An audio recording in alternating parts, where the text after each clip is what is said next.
Hey everyone, and welcome to Comics from the Multiverse, the DC Comics podcast from MailFuzz TV. I am Peter, and joining me as always, he's a little bit ill, but Matt is here. Yes, I couldn't miss this week of comics. Yeah, I mean, you're ill, you're in physical pain, and somehow you still showed up for Doomsday Clock, Matt. I know. Dedication. Connor's here as well, somehow. Look, the times I missed Doomsday Clock were never to do with being ill. They were being not here. Matt would climb through like the swamps to get back to record the show. If it was just Doomsday Clock, I might just take a and I'm gonna rest my voice but this is Doomsday Clock and Man of Steel and No Justice for. Yeah.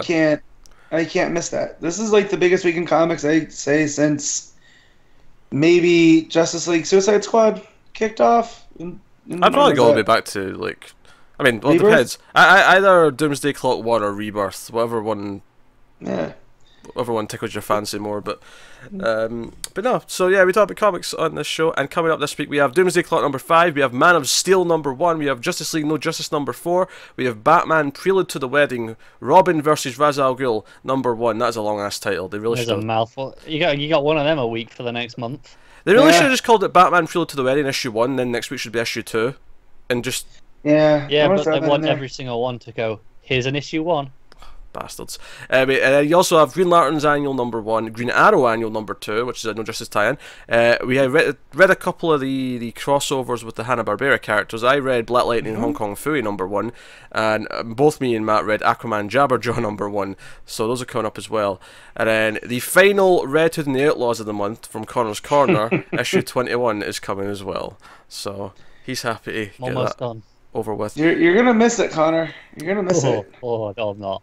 Not to worry though. I'm gonna relish next week in not doing one. Yeah, but not to worry, because next month another slot has been bought up, so he's going to have a second book to read on top of Red Hood. No, I know, but I'm taking a week off.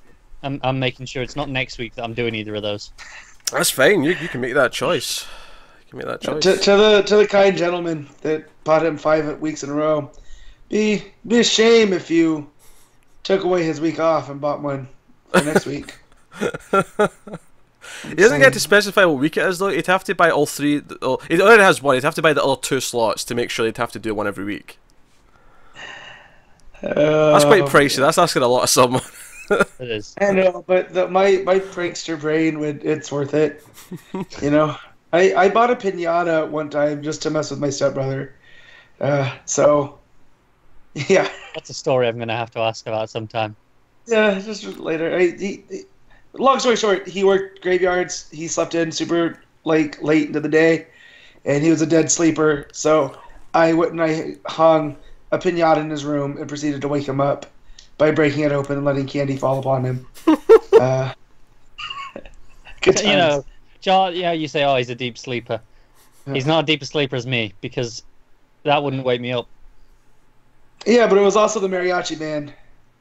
So. You guys think I'm kidding. I'm not kidding. Man, back before I had bills to pay, I was stupid with money. What is happening? This is what happens when we don't have news to start off the show. We go down these weird paths of other things. I'm Matt. So I'm the fun one. I'm blaming Connor. Connor gets blamed for things. It doesn't actually mean it's my fault. It's all your fault. It's lost all meaning. Connor isn't. Connor Kent isn't. Quite right. No, this Connor too. I'd love if he wasn't, but I see him too much. Here I am. Yeah. He persists. He's here. I miss Mr. Miracle. I almost had to give him a cut myself. It got pushed a week, so I think it's like mid-June now. Yeah, it's not too far away, but it's coming. Yeah, it's a good one. It's coming. Oh. Alright, well, I guess we'll just get into the book. It's weird. It feels like it's been so long since we just started the show and went straight into the books. Yeah, I'm used to like half an hour to an hour of news. Yeah. But here we are. So just killing time. So guys make any good investments this week?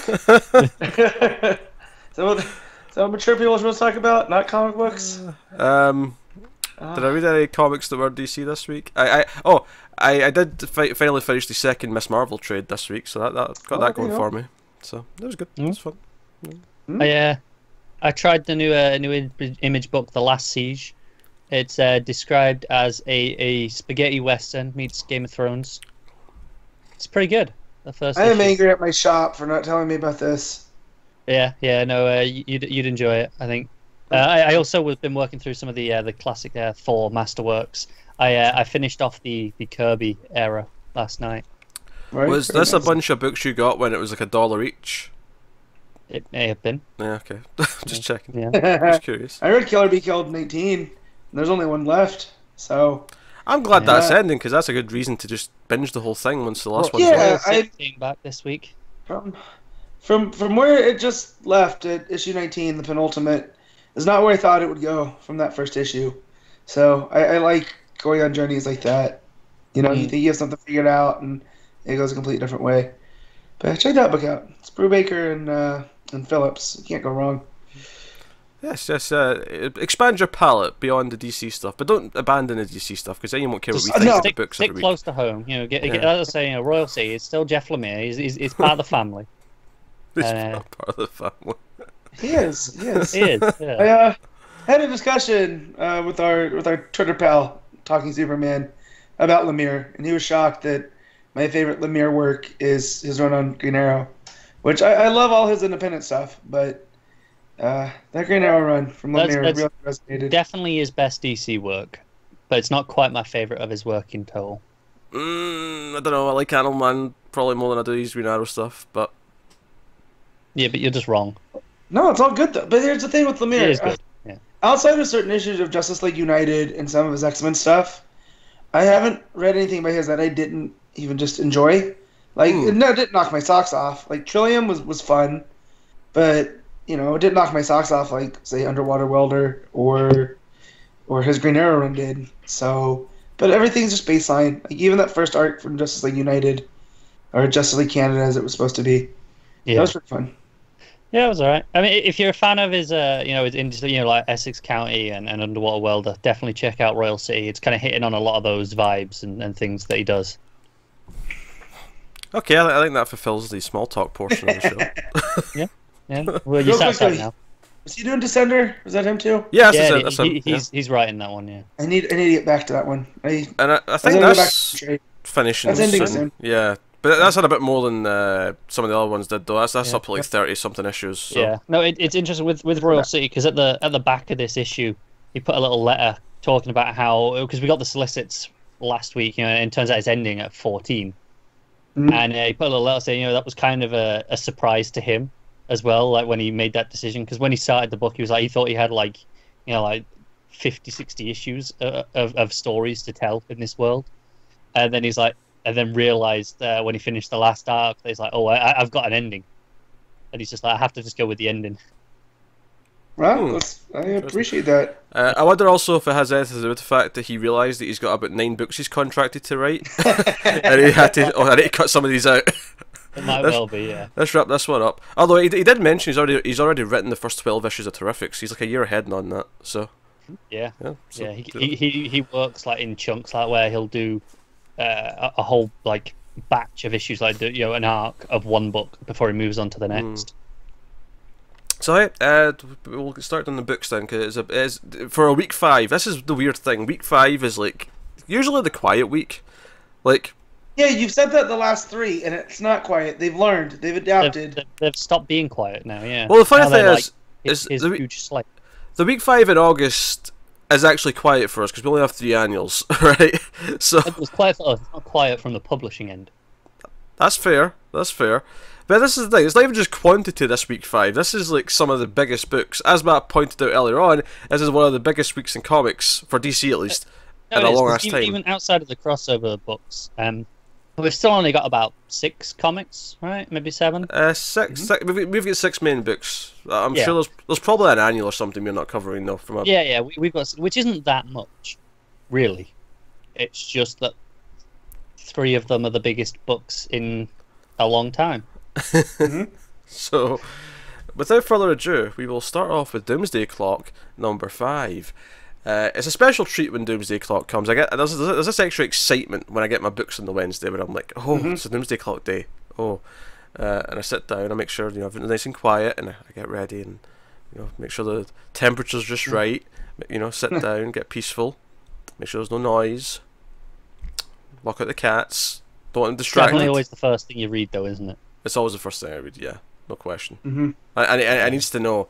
I need to know what's happening. Even Man of Steel, which is the number one. It's like, oh, what's Bendis' first issue like? That still got pushed to second place in my reading schedule. Well, I know even Matt often leaves things to the end, the one he's most excited for. Not this week. Not with Doomsday Clock. It's like, no. Got to get those answers. No. Doomsday Clock, Man of Steel, and then No Justice. That was the order. And then I read Man of Steel again last night.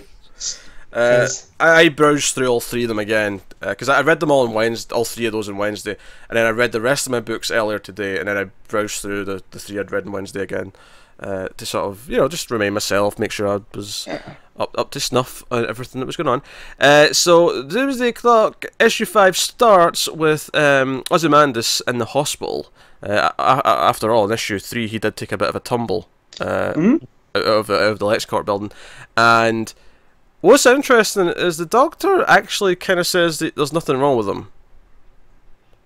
Yeah?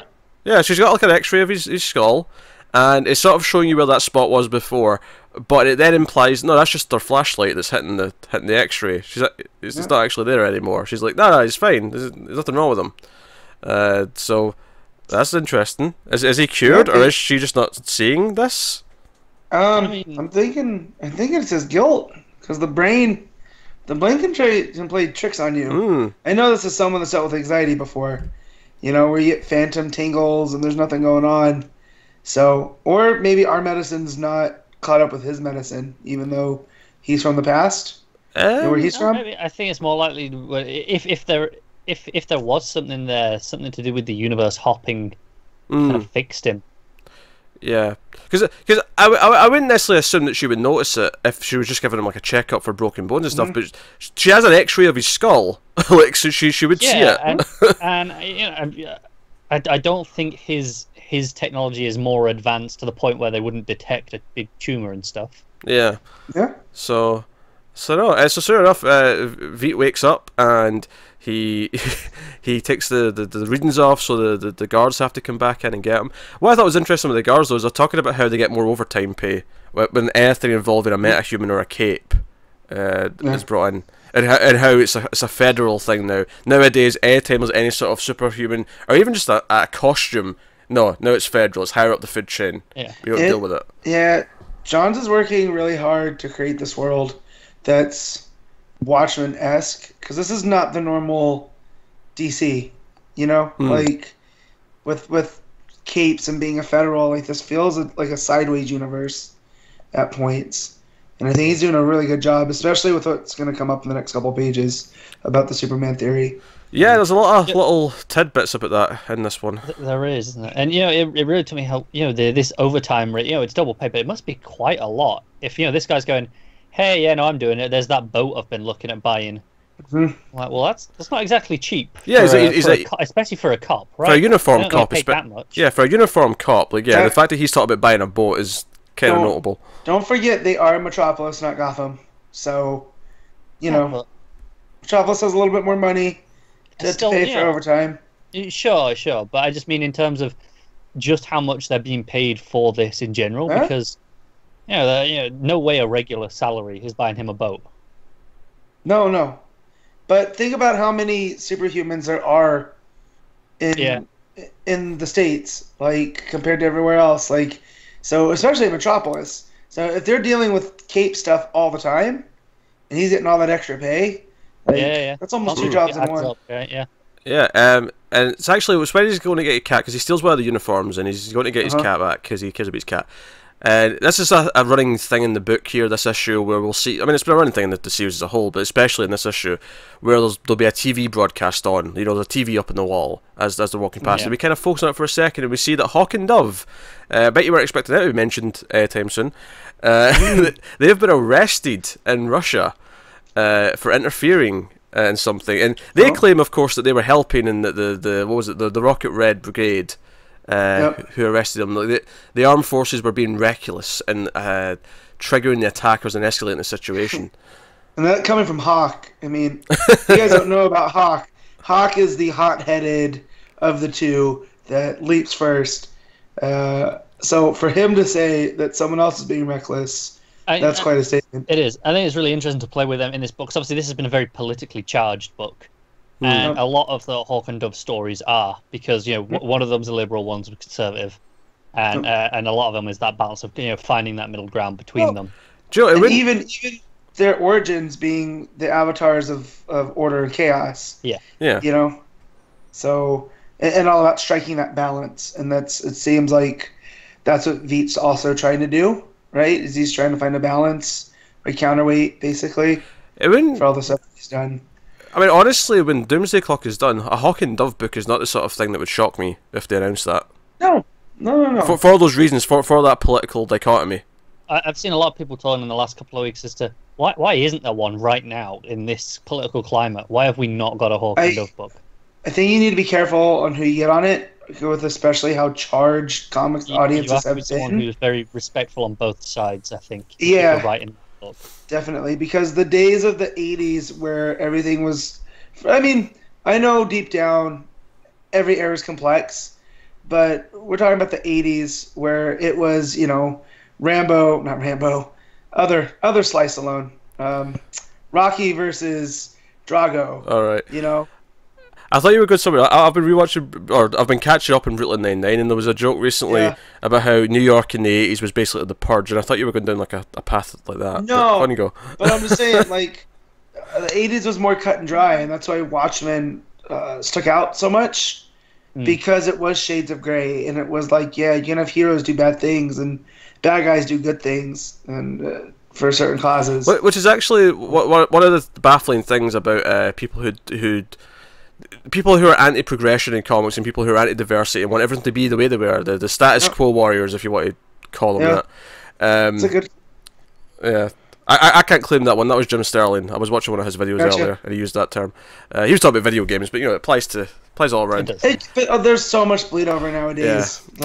Yeah. But I think the point here is the irony that comics have always been politically charged. You go back to comics during the war. They are literally propaganda at that point. Yeah, and they're not even trying to hide it. No, they are publicly propaganda, and that's fine. That's just what they were. But don't pretend that they weren't politically charged, because they were. Even go to the early 70s with Hard Traveling Heroes. To say that's the thing, they always have been. Right, and that's just recent past, I feel like now they've gotten a little bit more accessible to everybody, but I think that's just media in general. Where they're trying to get the whole audience, not make a stand. It's one of these where, go back to the first Superman stories, and it's anti-capitalism, against the big consumerist markets. That was the point of those early stories.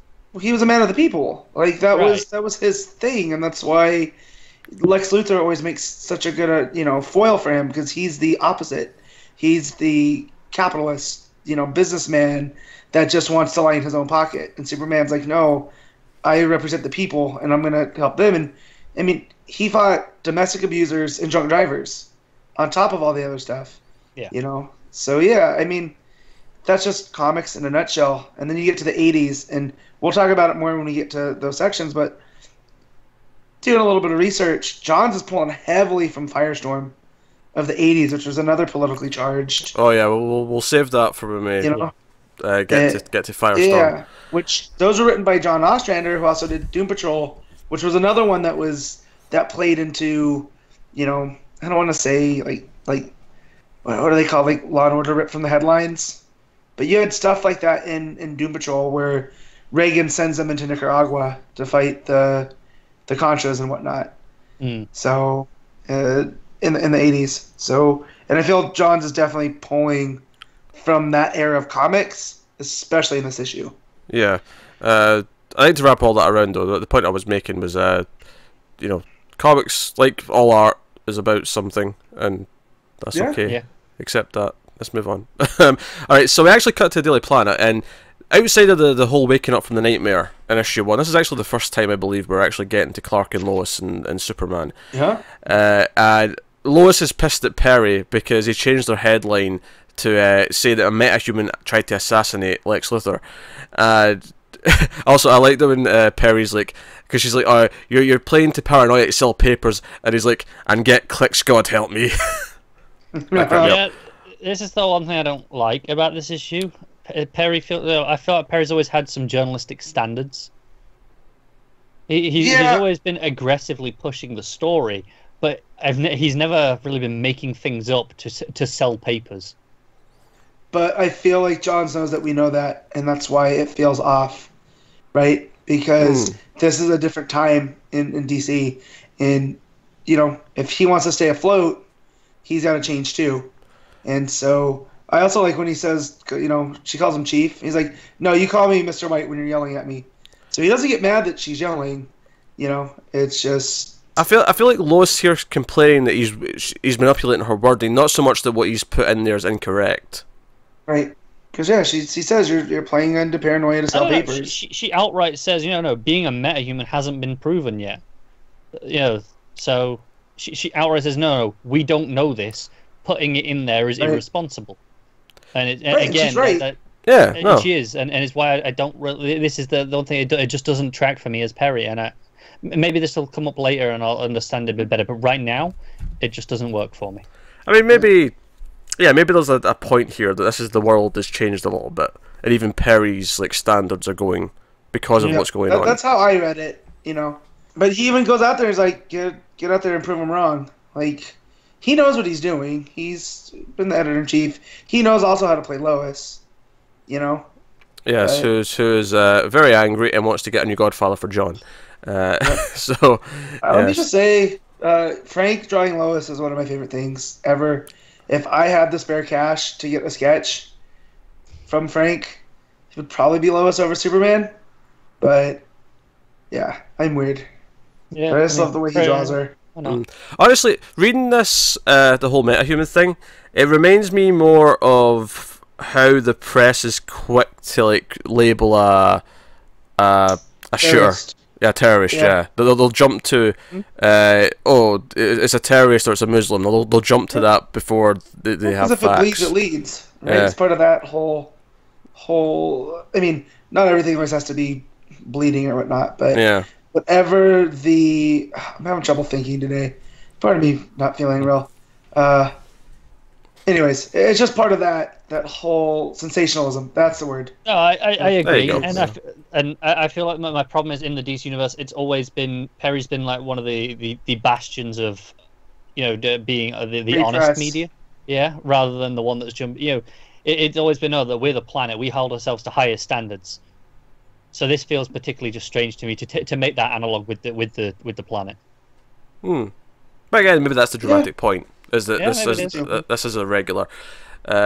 Also, worth mentioning, just for anyone who's worried that Bendis is going to kill off John, he just got referenced in Doomsday Clock, which is set in the future. So more on this in Man of Steel, and more of this in the interview that Connor sent me, or tagged me in, or something, from Bendis.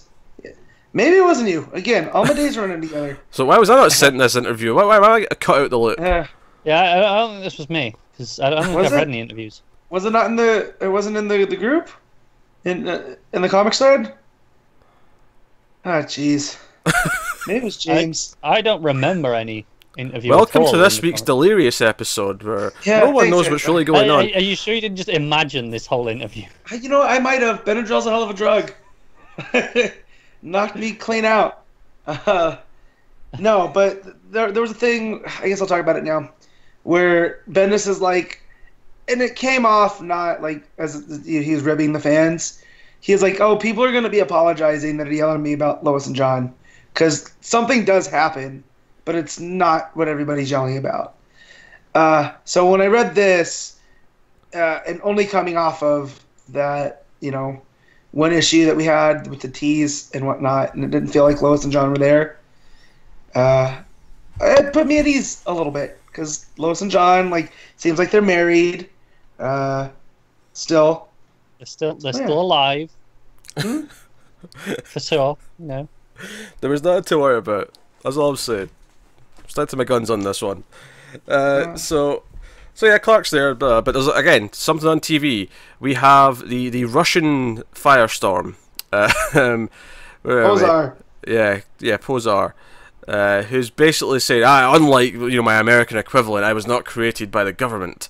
I was killed in Chernobyl, and I rose later, and he's a hero of the people. To that I say, it was lack of government regulation that led to Chernobyl. So he was created by the government. I actually love the irony here that the Russian version of the American superhero is arguing that he's better because he wasn't created by the government. When just think of the Cold War and like communism versus capitalism. The whole point was that the government was more hands-on. Yeah. In communism. I just thought it's kind of funny to me. So that cracks me up. So then we get to the real juicy meat of the issue. I think it's just worth noting that what Pozar says is that the country is closing its borders to all foreigners. So they're closing themselves off. Yeah.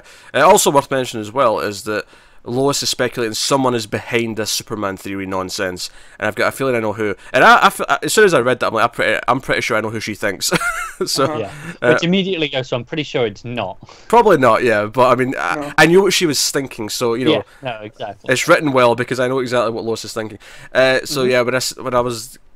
When I look back at this issue, right, when I think about this issue and I think about what was exciting me the most, it's this next set of characters, along with one other one that we get a little bit later. So we're with Rorschach and Sartain Girl, and they're kind of like suiting up, they're getting their stuff back. Sartain Girl's getting a ring, a Legion ring, out of the evidence bag. Yep, that popped me. As far as I'm from wrestling. Yeah, and she actually, she knows exactly everything that's going on from Rorschach, because she even says, "Oh yeah, I know who that is from your mind." And he's like, "Oh, so you know my plan then, why I need to do it?" So it's interesting. And there was a tease at the end, and I honestly did not know what she was meaning to at the end of this. Where he's like, "Any ideas how to solve this plan?" And she says, "We need a great big light." And my first thought was like, "Why would the bat signal help?" Like, I'm trying to think. What's she talking about? What's she talking about? Batman mark. I don't know. It was just the first thing that popped in my head. Of course, the first mention of a green flame later on was where I started to. You went, oh. I was like, oh. And that is smartly done because this scene with with Sango and Rorschach leads into the scene where we learn that information. Yeah, it does. Yeah, and again, there's stuff on TV. We see more of the news stuff. This Russian, what they called the Rocket Brigade. Yeah, those guys. You've got one who's like a blue-looking Flash with pink hair. You get your Russian Firestorm. You get your Red Star. Yes, there you go. Yeah, Vostok from Aquaman and the Others. Look at you recognizing all these characters back. This is impressive. I didn't know who the Blue Flash one was though. I had to do a little research. Apparently, she's called Lady Flash and was created in the 80s as part of that Firestorm. This is why we have Matt on the show. This is why Matt's here. Matt's here for the deep pulls. And so, but yeah, and again, that's where it's pulling from this Firestorm where everything was politically charged, where the two guys, you had Ronnie Raymond and then Mikhail, I forget what Pozar's full name was, but they were definitely representatives of Reagan and Gorbachev. Mikhail Arcadin. Yeah, so, Ostrander during that run wasn't veiling it that well, and we know that Johns is a super fan of that run because he tries to interject. If it's not Cyborg, he's trying to interject. It's Firestorm everywhere. So it's actually as two orderlies discover that Johnny Thunders escaped the hospital that we're reminded of the adventures of Nathaniel Dusk and where we left off with the movie last time we saw it. We get that kind of comes in, and we see the newspaper, of course, applying where Thunders went. It says green fire consumes all American steel, and I wasn't sure yet, but I was like, green fire. Yeah, it's like I only know of one green fire. Yes. Also, the story of Aladdin, which people forget that when Green Lantern first came around, he was magic based. Like they didn't do the whole sci-fi thing, and it was a ring like in Aladdin. The original story of Aladdin, he has a wish ring, not the genie in the lamp. So, you see the parallels there. You also find out that Johnny Thunder's 102, and you're like, oh man, this guy. I want to see I actually want to see the live action footage of like, and you know, when they make a movie out of this someday, right? I want the live action of the 102-year-old climbing out the window. Yeah. Yeah. And we amazing. also have the Nathaniel Dusk movie going on. They're still looking for the killer. Yeah, and they find the butler of the rich guy. Because remember, the whole thing was that the rich guy and then the other guy, they were both murdered, but only one was the target, and the other one was just like there, you know, wrong place, wrong time. Yeah, and is it me, the butler, Jasper Wellington? Oh no, he that's the name. You know, so this guy, he looks a lot like Johnny Thunder. He doesn't does. He? I thought that as well. Hmm? When I I got was to like, that panel. is that meant to be him? Like, was he an actor at some point? Oh, I don't think so, because I mean, at 102, you're looking at. I don't know. Yeah, I mean, he's got the bow tie down. Yeah, if anything, So- this guy's too. Like, this movie's too old for it to be him. Yeah, he'd you're be, right. He'd be way younger than Yeah. this. No, I think it's more of a thematic thing, and more kind of like how it parallels with him running off to get this lantern, because the character here stole the money from the rich guy after he died. He's got an alibi that he didn't kill him, and you know, Dusk believes him, but he was stealing the money to have a sex change in Europe. Yeah. So no, it's interesting. That's all we get in the movie, this issue, but definitely the him running off, and you know, maybe you can sort of correlate wanting to change with, you know, him wanting to get like the JSA back or get his real life back, or Yeah, you know, I think it's interesting. You know, it's him that's left behind there at the end. You know, he's the one that is the stand-in for Thunder.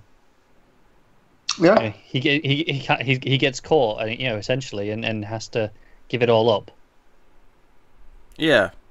So I think that's interesting. You know, because you know, when we were watching it on the whatever issue it was in, 2 or 3, the Nathaniel stuff, we're thinking, okay, how does this relate to Johnny Thunder, right? Because it was always in his scenes, and we're like, okay, does he see himself as Nathaniel Dusk? But now seeing this, I don't think Dusk is the one that represents him. No. Yeah, I think the fact that it looks so much like him is kind of signaling that with a giant neon light. No, it is, yeah. But I mean, I think it's interesting to shift that perspective away from what we were assuming before. And if that's the case, who is Dusk? Who does Dusk represent in his life? If he's the person who stops Thunder, Yeah, maybe we can use that to figure out who it is later if someone stops him. that makes sense. You know, that's if Thunder actually does stop him. I mean, Thunder may end up helping him in the movie. We don't know. Like, the plot might go, you know, this may not be the end of this character in the plot of the movie. No. So we might see more of that as we go on. So, you know, then we have Johnny Thunder. He's at the train station, but he can't afford the ticket. So he's shouted at, and he has to go get the bus. He's wandering out alone in the rain. It's very sad, very atmospheric. Some great stuff here. And I think it's worth mentioning as well, the reflection at the bottom of that page, it very much looks like the black and white character from the movie in the reflection. Yeah. Yeah. That is not an accident. No. Again, neon light saying, hey, that character is representing Thunder in some way in the movie. So then we come to the Owl ship, right? And Veet's back to it, but Batman's there. Batman, having read Rorschach's journal, is a bit more clued in to what's going on here, and he's waiting for Ozymandias. And well, that's basically it. Yeah, I was expecting more of a scene there. No, nothing. That's a tease. We come back to that later. We actually come to the comedian, who seems to we don't actually know why as of yet, but he seems to be tracking down the mime and marionette. Yeah, he's at the bar where they had their fun. Yeah, and he intimidates the 2 cops. He basically threatens them and says, "It's best if you just don't see me, boys. Otherwise, I might have to slit your throats." Yeah. So sure enough, he He's just more walks out. Deathstroke than Deathstroke. Like, He is, isn't he? you know, this felt very much like in that issue of Deathstroke where he's burying the van, and he tells the cops you didn't see nothing, and then we get the whole rest of the issue. So, Yeah. But yeah, very much reminiscent of that. But yeah, so I'm thinking that in order to draw out Manhattan, Veet brought Mime and Marionette to this world because he's gonna want to stop them from doing whatever they're doing. Like Maybe. they're the bait. I want to say there's a nice through line in the way the scenes transition here, because it goes from Batman and Veidt, and Veidt mentions, oh shit, those two are gone. And then we go to the comedian who's following in their footsteps, and then we go from that page to actually seeing the mime and marionette and where they are. They're still tracking down the Joker by hunting more of his cronies. Taking off some arms. Cutting off some arms, and, you know, they're creepy as ever. And the guy's like, well, I don't know where he necessarily lives, but there's a plan tonight that everyone's going to meet at the light. And they're like, which one? And sure enough, he's talking about the bat signal. So there's stuff going down. And again, it's kind of tied into everything bubbling over with the protests and the riots, and everything's kind of like, especially in Gotham, as we see as we go. But we actually jump back to Batman, and again, it transitions really nicely. It goes from the bat signal to Batman's logo on his suit. So we're with them, and they're kind of like debating, you know, basically like what Veidt did. And Veidt's kind of hitting back with, you know, you basically, you know, these protests are for you. You realise that, right? You know, that's all going on. And there's more stuff in the TV. We see Firestorm hitting back at Posar, saying, no, my thing's got nothing to do with the government. It was an accident with the, you know, me and my friend, all my friends, and he's kind of referring to other superheroes here. You know, we all had accidents and stuff. That Superman theory is total bullshit.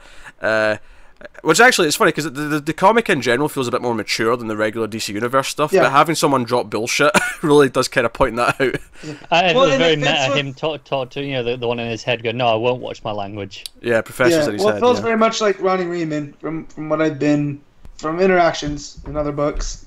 So, you know, and then a new flippin' Frost.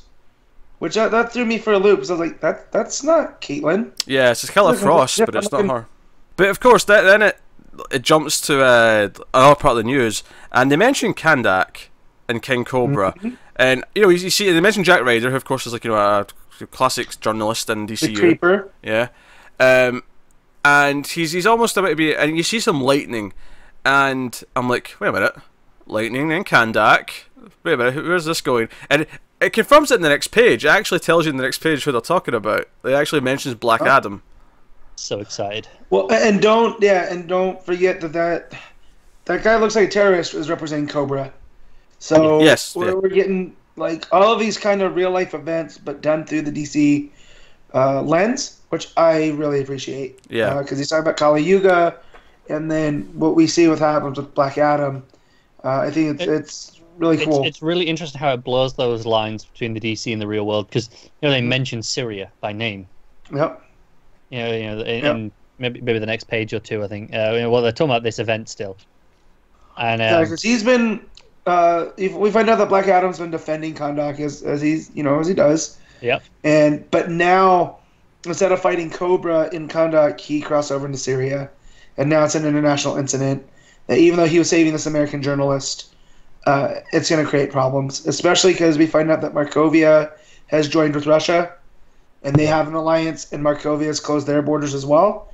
And we find out that, what's his name, Brian Markov, Geoff, is running his own band of outsiders, which I don't know if that's seeding for what's coming up with Batman, or what.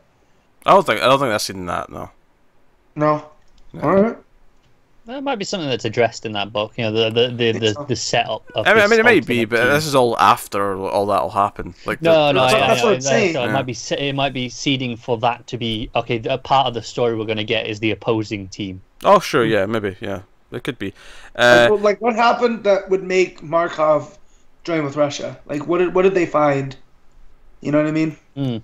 But no, what I think is really effective about this book is that it goes from that news report. You see the riots in the street, which leads into, like, again, it's Batman and Veidt sort of debating what they were debating. I was even mentioning some of the dialogue from this part before, because it kind of starts cutting around really quickly, and you get the sense that everything's starting to ramp up, and we're cutting between scenes very, very, you know, briskly through the book. Yeah. And we see, you know, on the TV, Lex Luthor's awake and he's recovering, and it's just like, okay, that's just like a one thing in there. And then we see, oh, General Lane is pulling out. You know, the soldiers are pulling out the conflict because they're not welcome there anymore. So it's all building up, and again, that's a neat little transition. We see Lex is awake in that previous page, and then we come to this one, we see General Lane, and then it's Lois who's there to see Lex. Like, it's very neatly kind of building upon itself to, like, follows into the next scene. Such a through line of a flow, hasn't it? Because, you know, like I say, this is the least focused issue so far of the book, in that we've got a lot of different things going on, a lot of small scenes that we're cut in between, but the connective tissue is always so smooth. And I think that's why it's my favorite, because it feels, up to this point, it's only felt like a Watchmen sequel. Here, it's like, no, this is a DC book.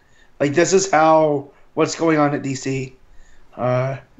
With all these different things. And I think the effect of having all these small scenes that are all kind of building up, it does really feel like it's getting more chaotic. Like, we're reaching a boiling point. Everything's kind of starting to like hit off at the same time.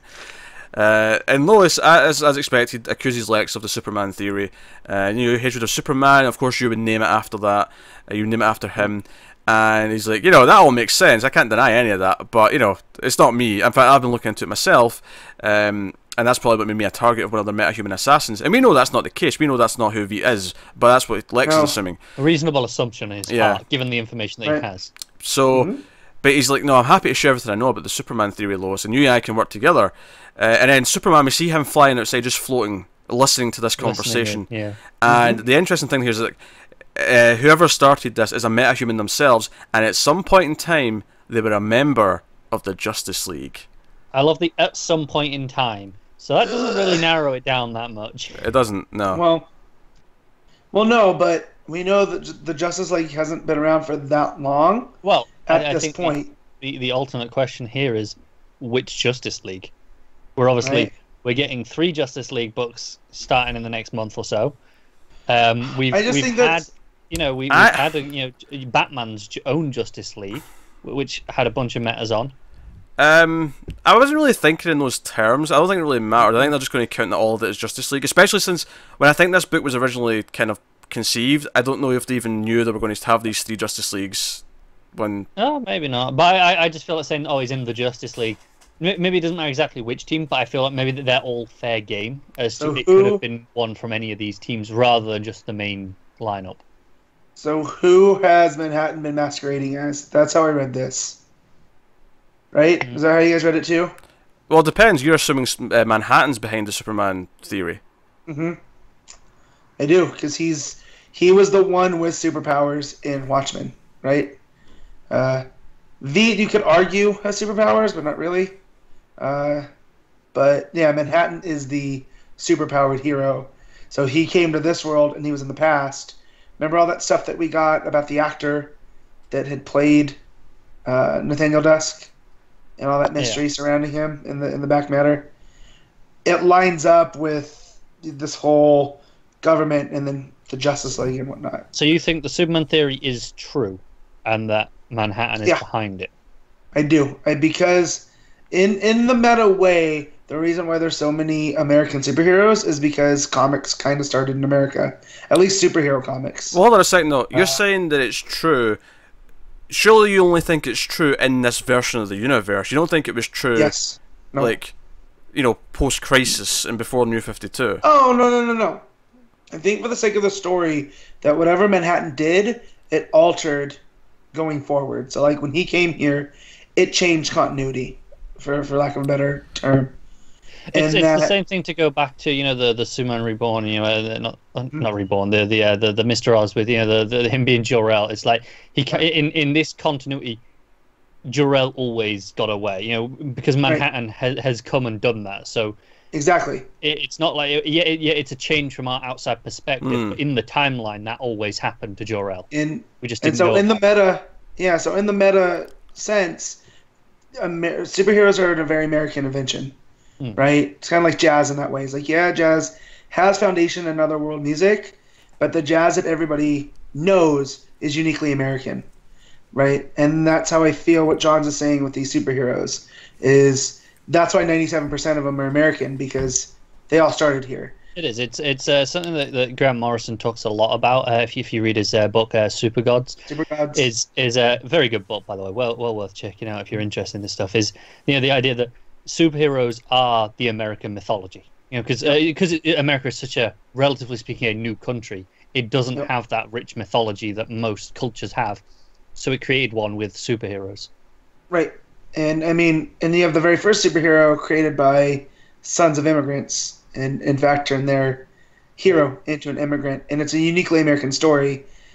So that's where I feel in the story, you know, if it's true or not, I feel for the sake of the story, part of it is, and I feel like it is Manhattan puppet, like seeing like, well, we couldn't handle this type of stuff in our universe. Let's see how this universe handles it. And now it's coming to a head. It's just later. How does that come into play, though, with the fact that he kind of messed up the universe that was already there? This is what I'm having trouble with. This is why I can't get completely on board with this. It's not. I mean, I can buy that he said, "Okay, I'm going to restart this place and have it all happen earlier and manipulate it that way." I can't buy that he just decided, "I'm going to experiment and make it all happen," because it already happened. This is not a completely fresh thing that he's done in this universe. He's done like a new interpretation of what was already there. It's true. Yeah. Now we're talking about reboots and continuity and. Yeah, I gotta think about that a little bit more, but that does not sway me from thinking that Manhattan is who they're referring to.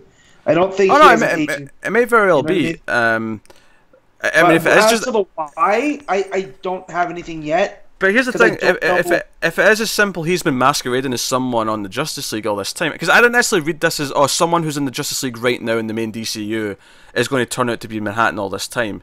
I don't necessarily read it like that.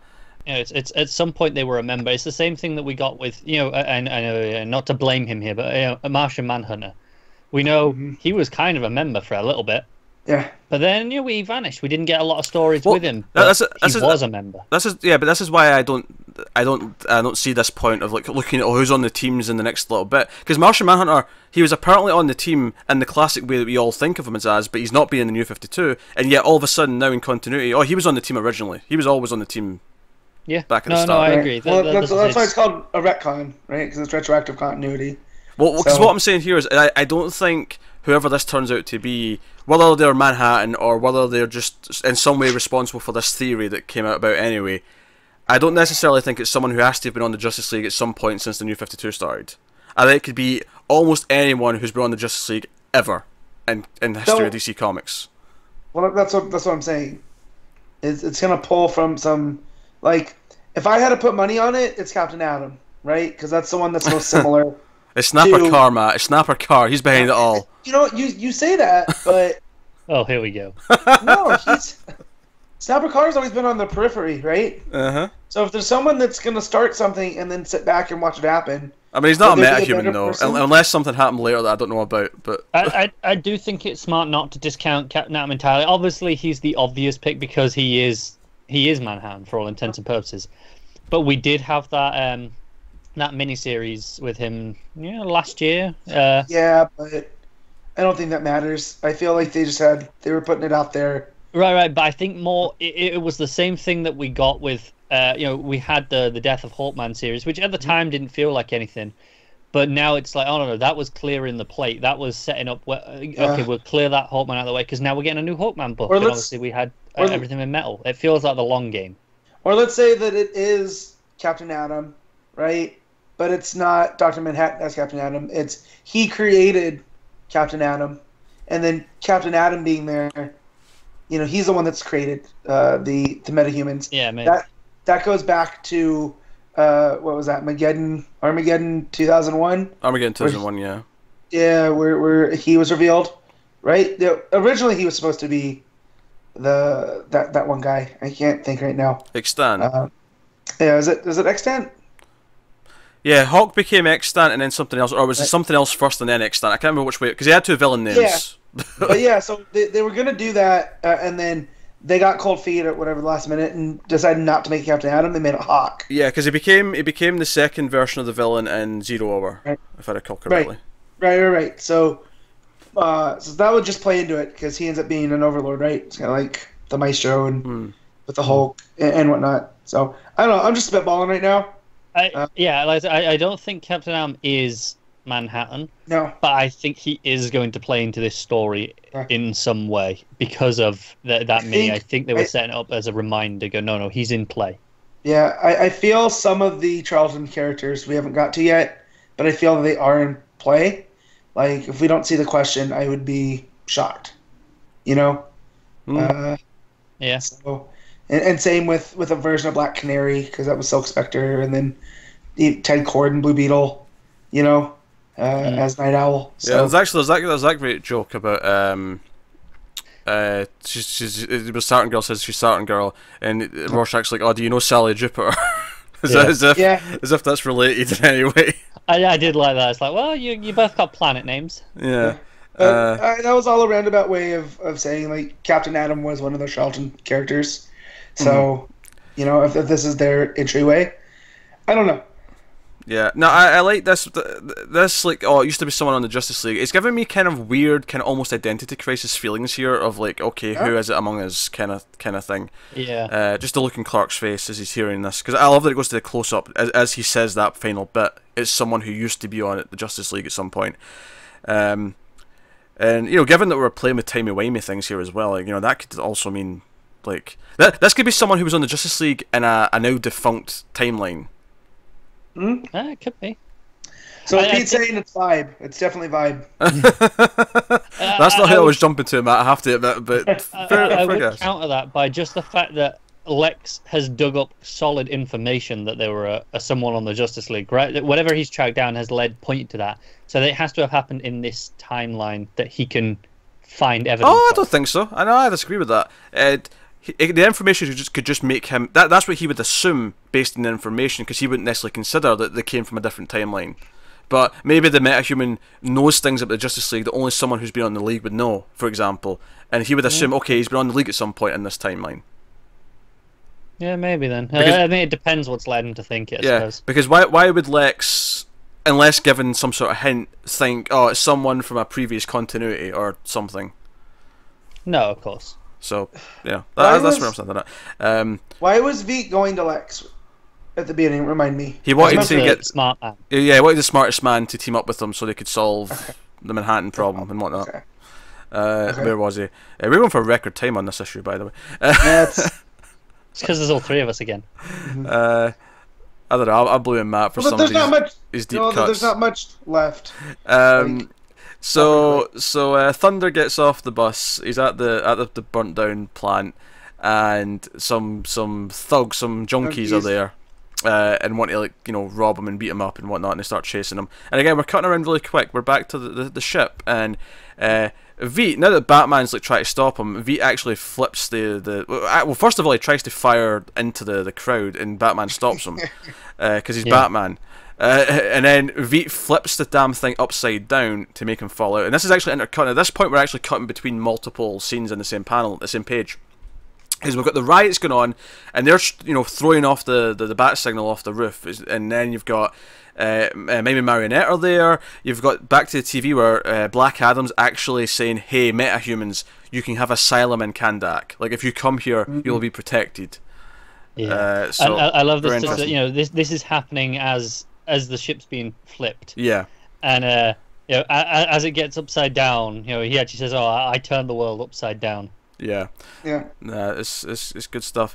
In fact, some of my favourite stuff is the page after that, when Batman actually falls out of the ship, and that's when we intercut, and Thunder's going to something just a bit green, some green light emanating. A green glow. Yeah. And Batman's falling. I love that panel at the bottom where Batman, it's the wide panel where he's falling into the crowd, and the cape's sort of flapping back. I think that's a fantastic panel, but it is. I think it's really interesting. The bottom panel of this, Batman's almost at the crowd, and they're all reaching for him. Are they reaching to try and catch him, to help him, or are they just? They're part of the anti-Batman protests. Yeah, but that's the thing. But do they want him dead, or are they still trying to? Oh, we don't want him dead. We're going to catch him, or are they going to rip him apart immediately? Yeah, I think it's meant to invoke a Renaissance painting. So that's what I got from it. Okay. But they do catch him. That's what happens. Well, yeah, but as in they kidnap him, I suppose I should phrase that better. Yeah, but I mean, their goal is it? We want him for ourselves, that, or is it? They try and say him because they're not ultimately bad enough that they want him dead. Well, no, because I think this is a weird debate to bring up, because what's actually happening is he's grappling away, and they reach up to grab him so he can't get away. They're grabbing him so he doesn't leave. Yeah. Okay. So the intent, I don't think the intent there is to save him, because I don't think there's that intent needs to be there, because they're actually trying to grab him. Fair enough. I'm not sure how much of that they can see from their angle. Like, how much they can see he's grappling away. Because to them, it looks like he's falling. Yeah, but we go from that. see We the go from grapple. that though to people who have kidnapped him, like dropping him off at the Joker. So I'm not sure. No, fair enough. I mean, the intent seems pretty clear here, I think.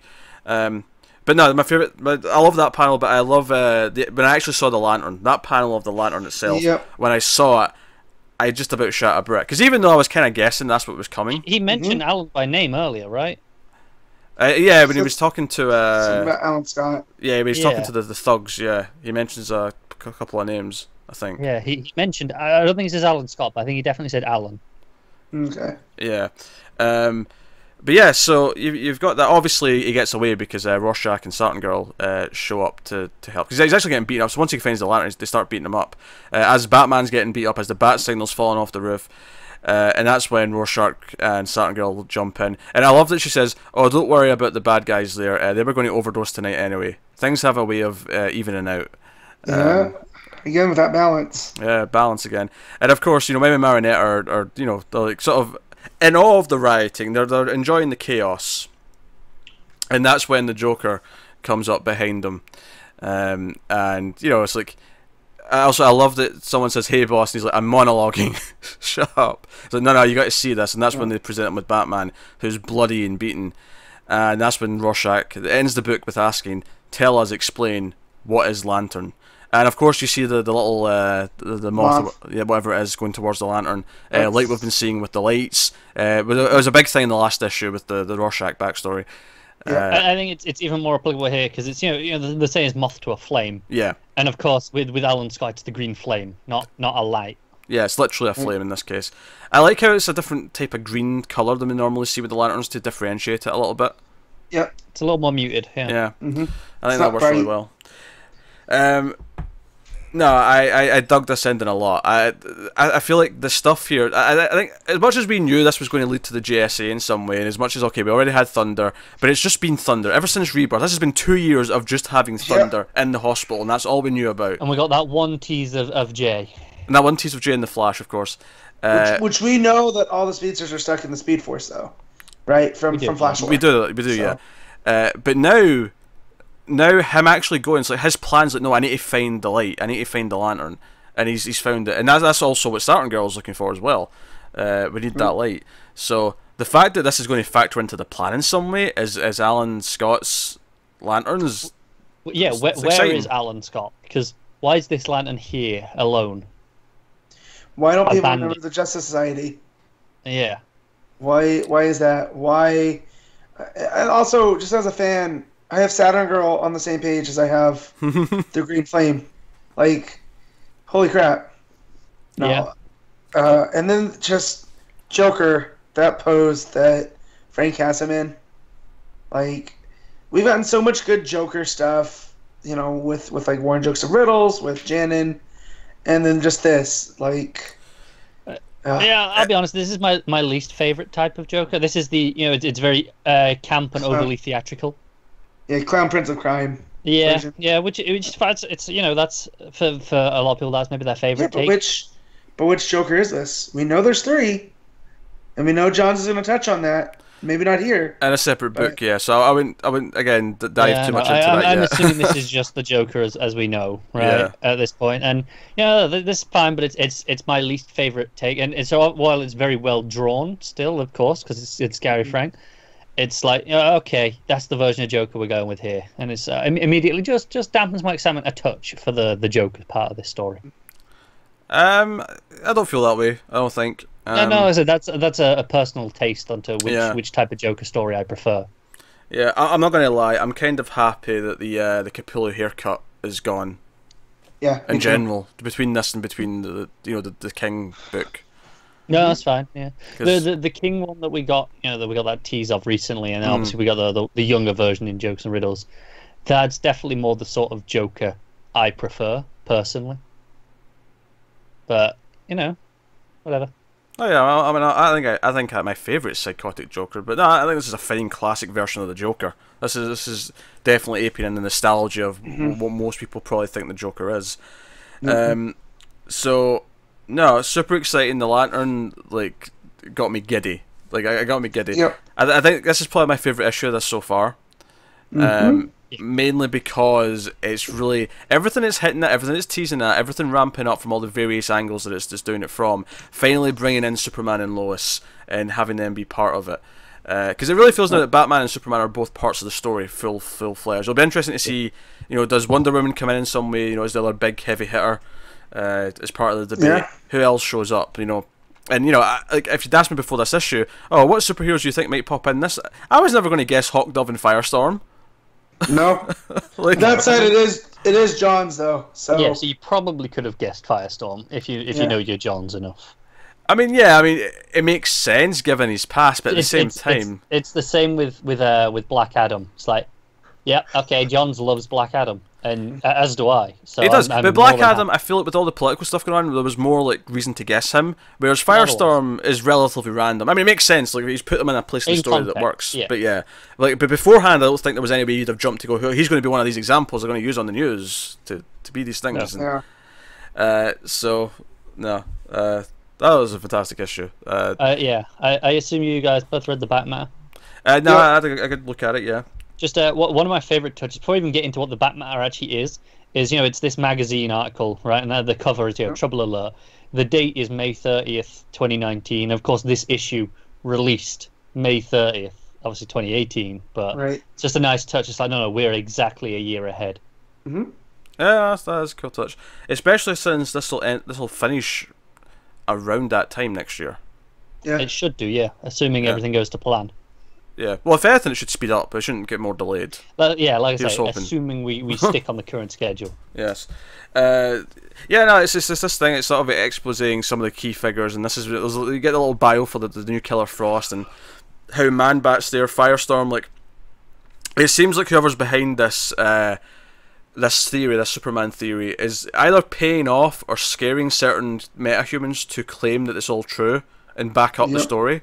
And that's what we see. Killer Frost in the news was doing that this issue, and we found out a few other ones. There's also a pretty cool map of how the metahuman arms race is heating up, and we see how various other countries have got their own heroes. Notably, New Superman's there for China, which I thought was cool, and apparently the Justice League of China have merged with the Great 10 because now they're the Great 20. Yeah, that was amusing, and then we see the other various ones around there.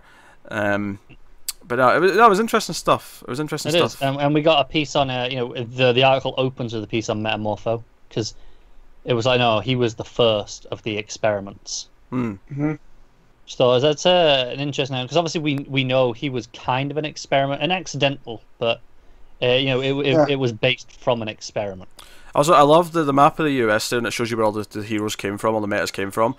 I love knowing that if this was Marvel, all of the dots would almost entirely be in New York. Yeah, true. Yeah. They'd all be concentrated in one part of the map. Now, admittedly, I mean, DC have a lot more leeway because they have so many like fictional cities which they can tell us are anywhere they want, basically. But this is fun stuff. I love. And obviously, the back as well is a little piece on Black Adam and kind of his recent history and whatnot. No, this was great. I left this issue just feeling ecstatic. This is fantastic. Because I know some people, have lost a bit of wind with Doomsday Clock. The schedule's too slow for them. They're not as into it. It's interesting that all three of us are all just really, really, eating up what it's given us. Yeah, I think the last issue might have been the weakest one of the 5. But you're not here for the last one? No, he was. I think I was.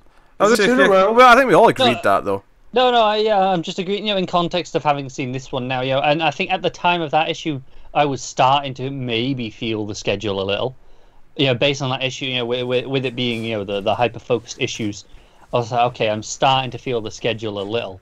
And then this one, we break the mold, we've got all the things coming together, we've got all these shorter scenes, and suddenly I'm like, okay, schedule's fine now. It doesn't matter now. I'm getting issues like this. Yeah, and issue 4 again. It's the only one that's been that focused in terms of like who it's ignoring, and again, it makes sense. Like, I appreciate what it was doing because it's kind of mimicking the Watchmen sort of structure, where the issue after after Rorschach got kidnapped, we got the issue focusing on him and his past and the asylum, and that's what we got this time with Rorschach. So I appreciate what it did, and I think in the trade eventually it'll read completely fine.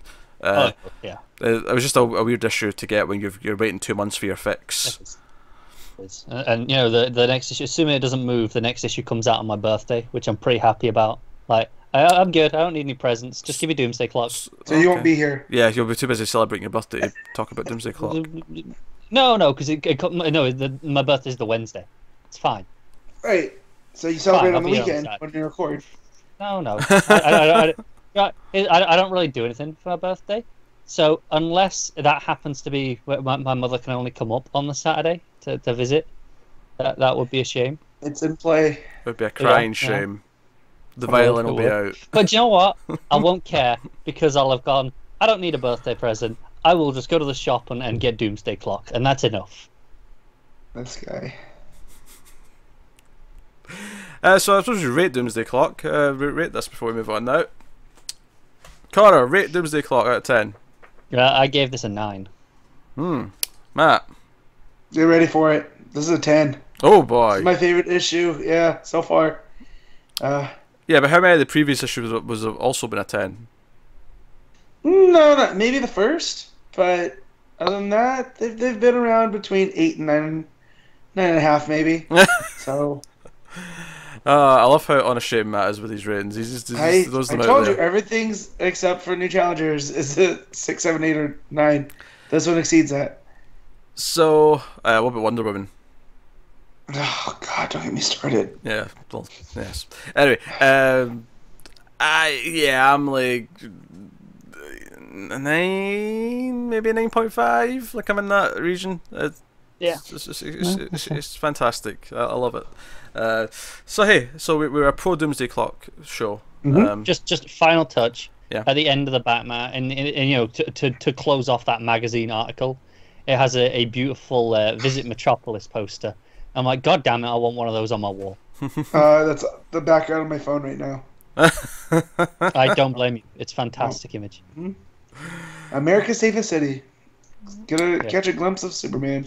Alright, so Man of Steel #1 is next up. Is the start of Bendis' actual issues. Not just a little preview in Action 1000, not just a little thing in DC Nation. It's the full first issue of his run. 6 issues of this weekly, before we get to Superman and Action Comics. So before we even talk about what's in the issue, let's just get some the opinions of enjoyment out of the way. Matt, did you enjoy Man of Steel #1? Has Superman's cape red? Mostly. Unless it's the mid-90s and there's no cape and he's all electric blue, then yeah. Oh, no, we're talking about Superman's cape, yeah. Of course I enjoyed this. I said mostly because there is some yellow, so... Yeah. It depends. The S shield's not always there on the cape. It's not. No. It's not. Sometimes it's just Is red. it at the minute? I can't even remember. I don't think so. I don't know. It's one of those details I just don't notice, because sometimes it's there, sometimes it's not. It doesn't really matter. It's true. Yeah. I have no preference really as to whether it's there or not. Yeah. No, that's fair I enough. remember all my stuff I have hanging up. I don't think I have anything with the yellow S shell on the cape hanging up. I thought Matt was looking for like a spider or something that was sneaking around the room. He was kind of like find it. I also enjoyed it quite a bit. I have like one kind of minor criticism, but I enjoyed it quite a bit. But I know what everyone's waiting for. Connor, you read this, right? I tried. How far did you get? The second page. Second page. What? I did the first page, and I turned to that double-page spread, and there's all this dialogue, and I thought, okay, I can do this. I got halfway through, so kind of technically the third page, if you were splitting it by page count, and I was like, no, I can't do it. I can't do this dialogue. I can't do Bendis dialogue for this much.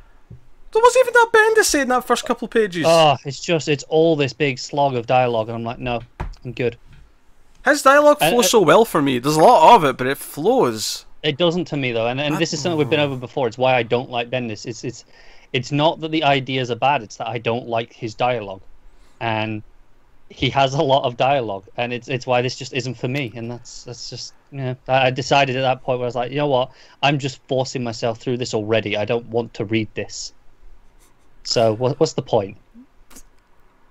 I took your approach on Solo. Oh, that's what he's throwing at me. Well, I'm just saying you were like, no, you don't like Star Wars. What's the point? That's how I feel it is. I don't like Bendis. You lied on Twitter. You lying. No, I didn't. You said you read Man of Steel. No, I didn't. It wasn't Twitter. I said my thoughts on Man of Steel will be saved for Saturday. I didn't say I read it. Oh dear. Oh well, Matt, we will enjoy discussing Man of Steel, and Connor will just not be reading Superman for the next like 2-3 years. Telepathic, because I just envisioned his head exploding scanner style. About 3 minutes.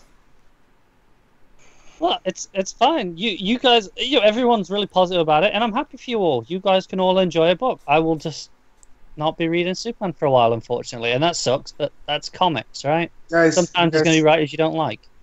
Connor's Corner. There's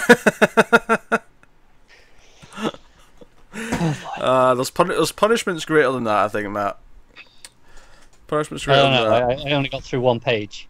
1.5 pages of this before I was like, nope. Oh dear. Alright, well, I'm going to use all my voice for this one then, since I have to pull Connor's dead weight up the stairs. Well, I just figured there's no point in me sitting here every issue and going, I don't like it. I'm good. I don't need to be doing that.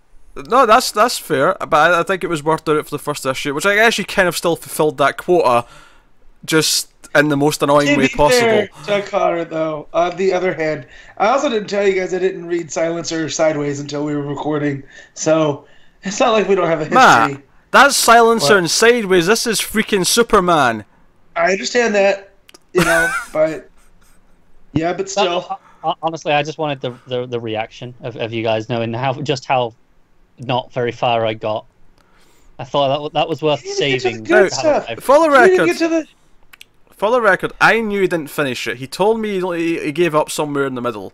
I was not under the impression though that it was as little as page 2. I thought he got to actually Superman pages. I couldn't do it. I was reading it. I was just like, I don't want to read this. Why am I doing this to myself? Oh dear. This is, of course, written by Bendis, art by Ivan Reis. I never said that before. I'm saying it now because the official discussion starts. Connor's on mute for the next 10-15 minutes. That's fine. Enjoy.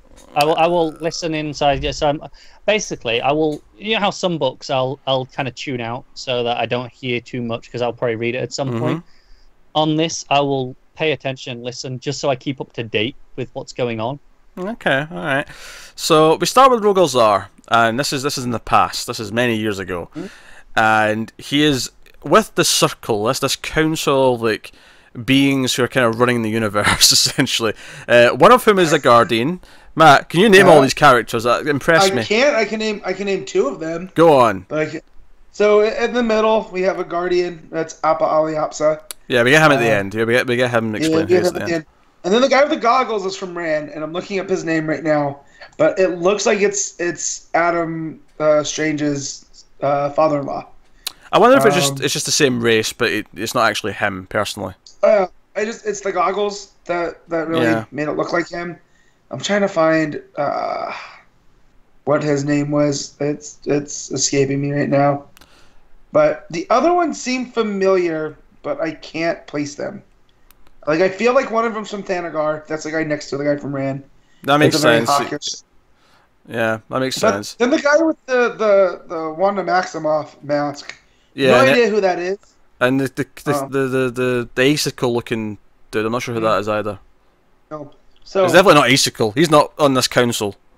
No. I'm calling that now. It's very reminiscent of what Bendis was doing in Guardians with that council. We had like the Shi'ar and Jason of Spartax, that whole council. Which that's Bendis, but I like what it did with Rogol Zar and how it set him off why he's a natural foil for Superman. Yeah. He's all about strength through superiority, right? Like, and he doesn't like when he looks at other people doing the same as him. Well, I mean, he wants to he also explains that, I mean, he's basically pleading with this council we should destroy Krypton because they feed off other civilizations. They're taking resources. Everything in their technology is based on taking resources from, and they're just going to like end up destroying more things. So he's basically pleading with them, hey, let's destroy them. So this is him sort of pleading his case. We come back to this a little bit later. But so I mean, we go to present day. It's Metropolis. It's now. Things are happening. Killer Moth and Firefly specifically, right? Killer Moth is shown up here because Firefly is hiding out in Metropolis, because thinking that the villains don't come to Metropolis, they're too scared to, so this is the perfect place to hide. But as he points out, Superman listens for certain key phrases that people might shout in case he's needed around the city, and sure enough he swoops in, and we get the fantastic double-page spread of him flying through the air, you know, carrying both of these characters. It's great stuff. And before that, though, the panel right before the page turn, you just get that streak. Yeah, the swoop. Blur. Yeah, it's good stuff. Good. One of my favorite bits of dialogues on this page, actually, especially it's because you know Moth's been all he's like, oh no, I timed this. Like I made sure Superman was in another country right now, and then he gets grabbed out, and then in the double page phrase like, oh god, please don't drop me. He's like, I won't do that. Batman does it all the time. I know, but when he does it, it's funny. That really made me laugh. It's just Superman with a bit of sense of humour, with a little bit of sarcasm. Is really cool. And then the next page is, by the way, am I the only one? So after this, he's floating in the sky, right, and he's listening at the city, right, and he mentions that he hears someone singing a song. It's a cover, and in the narration panel it says, "I've heard this song before, but I can't place it," and it's la la la la la. Was I the only one who read that as la la la la la? I did too. Yeah, I was thinking that was a John Williams Superman theme joke. Me too. Especially because I found out, I don't remember what I was watching, but apparently the John Williams borrowed from the original Fleischer song from that series, where it also sounds like it's saying Superman. Because then you listen to the John Williams, and it sounds like it's singing Superman. Yeah. So I think I was primed for that, and but I thought the same thing. Not just you. Yeah, cool. I don't know. But then he gets angry at himself. He's pissed because, oh shit, there was, I mean, he doesn't say shit, he's Superman, but there was a scream that he didn't hear at first because he was distracted by eavesdropping on this song. And that leads to this big scene where there's a fire and he ends up saving some people through the fire. So the artwork's great here. He saves a little girl with her puppies. You know, he's got his cape around her. Yeah, who she says holy shit, and he goes, language please. And I love the Boy Scout version of him. It's also why I love Cap in the Avengers movies. There's that whole section of Age of Ultron where Tony's like, did he just tell me to watch my language? You know, it's just fun to poke fun at the Big Blue Boy Scout section. Yeah. But we see why he's Superman and how he takes care of those that he's saving. Like, he just doesn't rush in there. He looks, he finds the girl, covers her. And, you know, yeah, I love that when he's wrapped his cape around her and the fire's like, you know, burning and he's keeping her safe. She spares again. From under the cape, you just see she's like shit again. It's good stuff. And then, you know, he goes back up and he sucks out all the fire and, you know, lets the flames go. And it's a whole big thing. And I especially like the panel of, like, you know, the people he's saved and the firemen looking up at him. It's very Superman to, like, yeah, in the awe, but it's even reminiscent of that first helicopter scene in the movie where they're all looking up. You know, it kind of gives me those vibes. But he's looking, he's examining with his X-ray vision. I actually liked how the art did this. It was almost like the shape of goggles on the wall that he's seeing through. I really like that touch in the art. But he's going through the burned building looking for evidence as to what's going on here. We get glimpses of like a little flashback in the middle here, but we'll come back to that at the end. So this new character was introduced. This fire chief who's an inspector, Melody Moore. Who is basically, hey, you did a lot of good work tonight, do you want a job, kind of jokingly, and he's like, hey, so you think it's arson, you know, why do you think that, blah blah blah. It's like, oh well, there's this guy Firefly that I just picked up here, maybe worth looking into him, it's kind of his thing. But she's like, okay, I'll look into that, and he's like, hey, I've got contacts at Daily Planet. And this was the one moment in the book that I got worried about the characterization, because I didn't realise we were at a point where Lois and John were already gone. And I thought, I didn't get that until the second read through when I read it last night. Yeah, I didn't connect the dots until then. Yeah, as soon as it came up later, I retroactively then understood this, why he said this. But he's like, because he says to her, hey, if you need like help with negotiate with your investigation, contact Clark Kent or Lois. And then he stops himself and says, no, just call Kent. Because the first time I read that, it almost sounds like he's going to tell him about his wife, and then says, no, I don't want her calling her. I don't want Lois knowing about her. Right. And it sounds like he's planning to play the field a bit. I had a friend text me, go, so what do you feel like Superman hitting on a redhead? Isn't that like your thing? And I go, very funny. But he wasn't. He was being, he was covering for himself. Yeah. That's what I picked up from the first one. Yeah, what he's doing here is he's about to say call Clark or Lois, and then he realised, no, wait, Lois isn't there. Like, he's so used to saying Lois as well, but Lois is gone right now. So that was the thing. Later on in the issue, when you realise, oh, they're already gone, that's why he does this. But it's just, I mean, obviously Bendis I expected to introduce some new characters that were going to be a big thing. Yeah. And she's already got a bit of a nice personality. She sort of says, hey, am I taller than Wonder Woman? And he's like, yes, actually. He's like, I knew it. And then there's that funny little moment as he's flying off, and she just sort of whispers to herself, nice to meet you, Superman, kind of flirty. And then he just sort of turns around. He turns around and she's like, shit, he's got super hearing. So is it weird that I read this in Jessica Chastain's voice? That's weird. I mean, unhealthy, perhaps. Okay. But not weird, necessarily.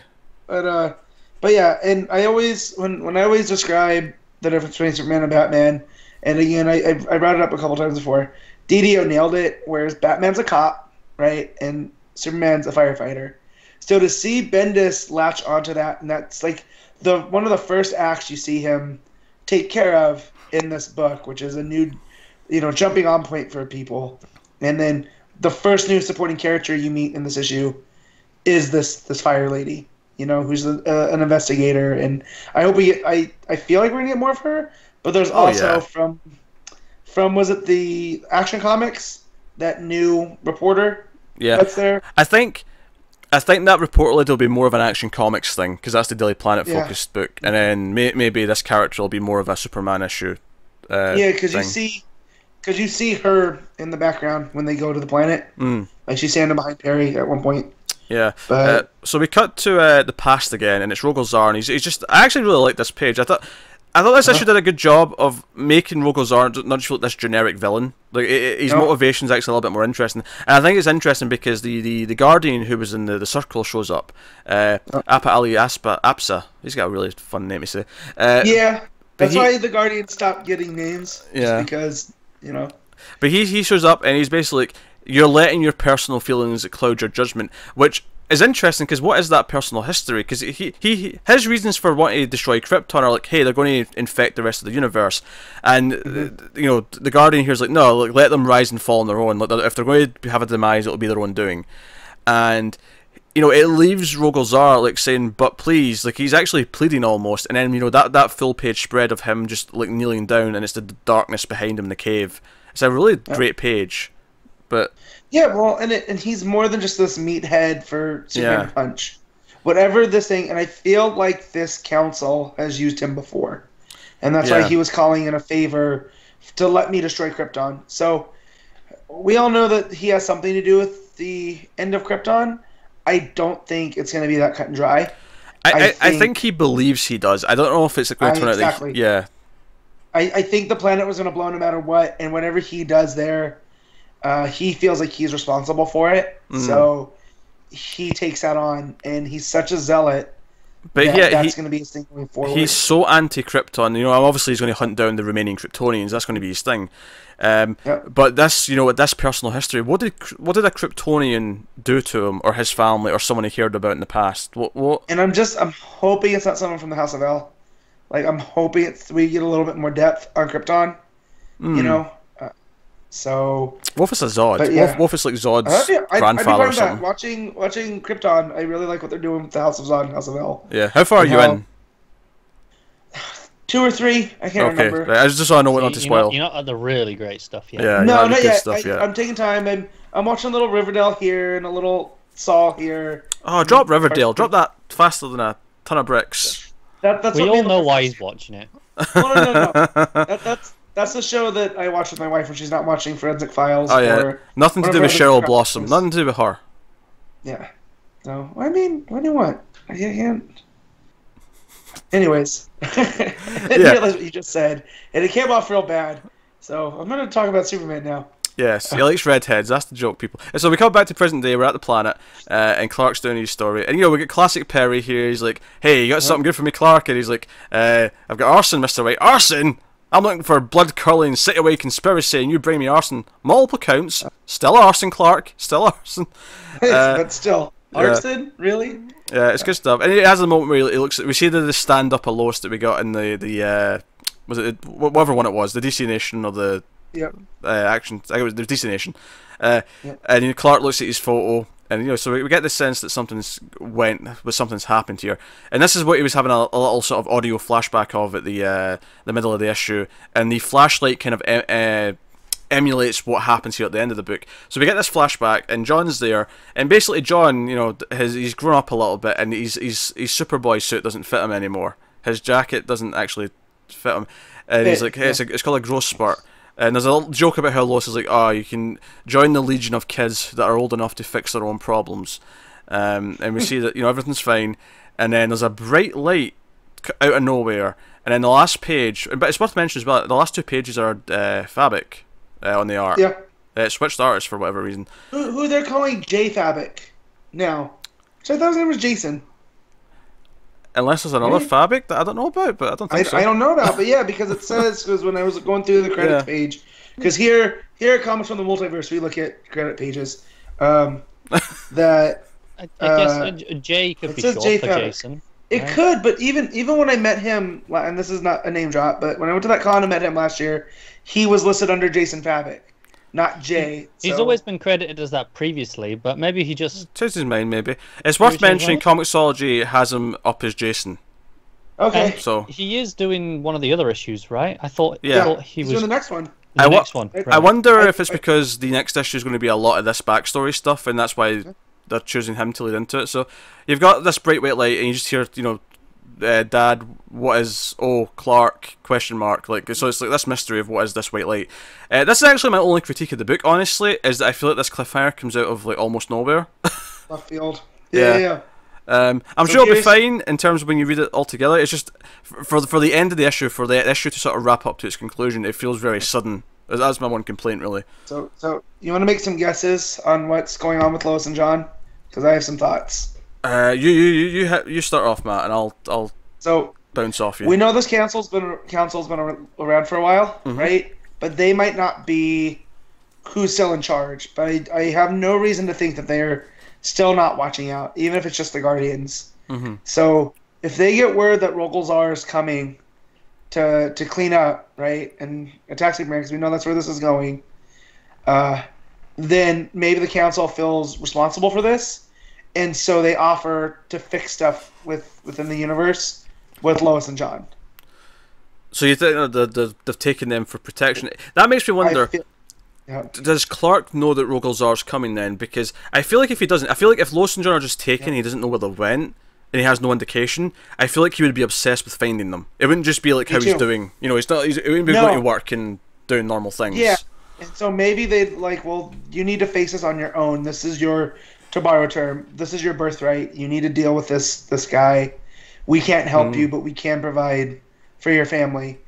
We don't know when he's coming, but we're not going to let Lois and John be collateral damage, if you will. They'll just let the rest of Metropolis, apparently. Yeah, I think that's a fair guess based on what we have. I'm kind of inclined to think, though, that this is something we just don't know about yet. Maybe.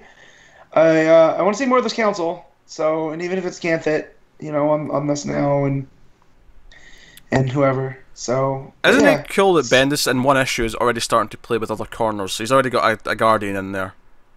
He's got a Guardian. He's got the one dude with the weird mask. He's the Icicle Man. So we'll see. Yeah. Like he's just pulling. And I'm sure those are characters. So if you guys know, hit us up. I didn't have time to look for who these characters are because it's hard to Google search like council of characters. But I do like what they're doing with Rogolzar. He definitely feels like some of the stuff that Bendis has hinted at about Superman's Jewish identity, being created by two Jewish creators. Oh yeah, the fact that he's got around exterminating a race of people is all the correlation we need with that. and just that he seems to represent the fundamentals of fascism, about like we need to stop the spread of this one thing, and we have to do it through superior power, and we have to crush it, and it definitely feels like World War II Germany. He's far more interesting now than he was in the Action Comics, like short. Yep. Right, and I enjoyed that short story, but he was definitely just a generic villain of it, and whereas this has made him a bit more interesting because I'm curious as to why he hates Kryptonians so much now. Yeah, exactly. Because we know that the Kryptonians can be jerks. We've seen them do things. You know, like maybe with the way he looks and what we know from Doomsday, you know, like maybe that has something to do with it. Is Doomsday his genetically modified brother? Like they took his brother and turned him into Doomsday, and that's why he's pissed. Yeah, something like that. And you know, but we also know this doesn't gel.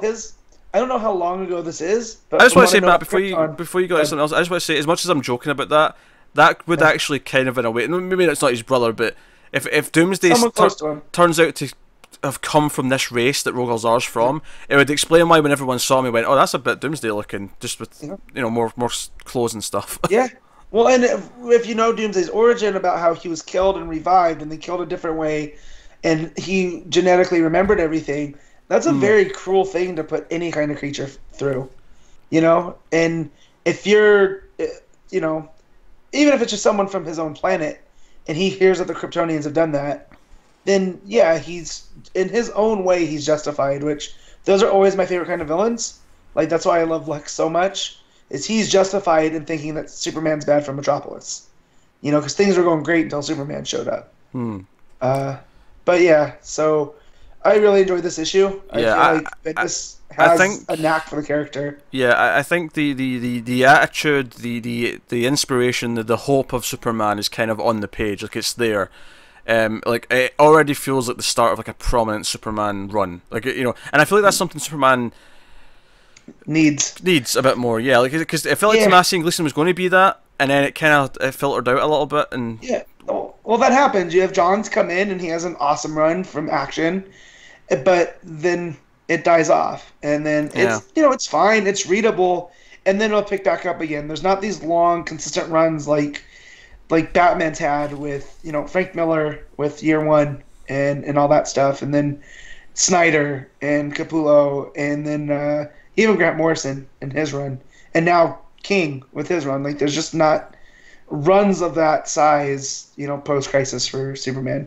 I mean, Byrne's close, but I'm not a big fan of a lot of that Byrne stuff. I think Byrne definitely counts. He's got 9 volumes. The trade's like 9 volumes, so I mean, like it counts. Yeah. I mean, that's the next closest long run we have, I feel. Yeah. Because everything else is kind of a mini-series that recounts his origin. Like, those are all my favorite Superman stories. Yeah, I think he's got the voices of all the characters so far that he's been using down. New characters seem likeable and interesting. I have very little to fault with this. So if we're rating Man of Steel #1, like I'll dock a little bit for I think the abrupt cliffhanger at the end.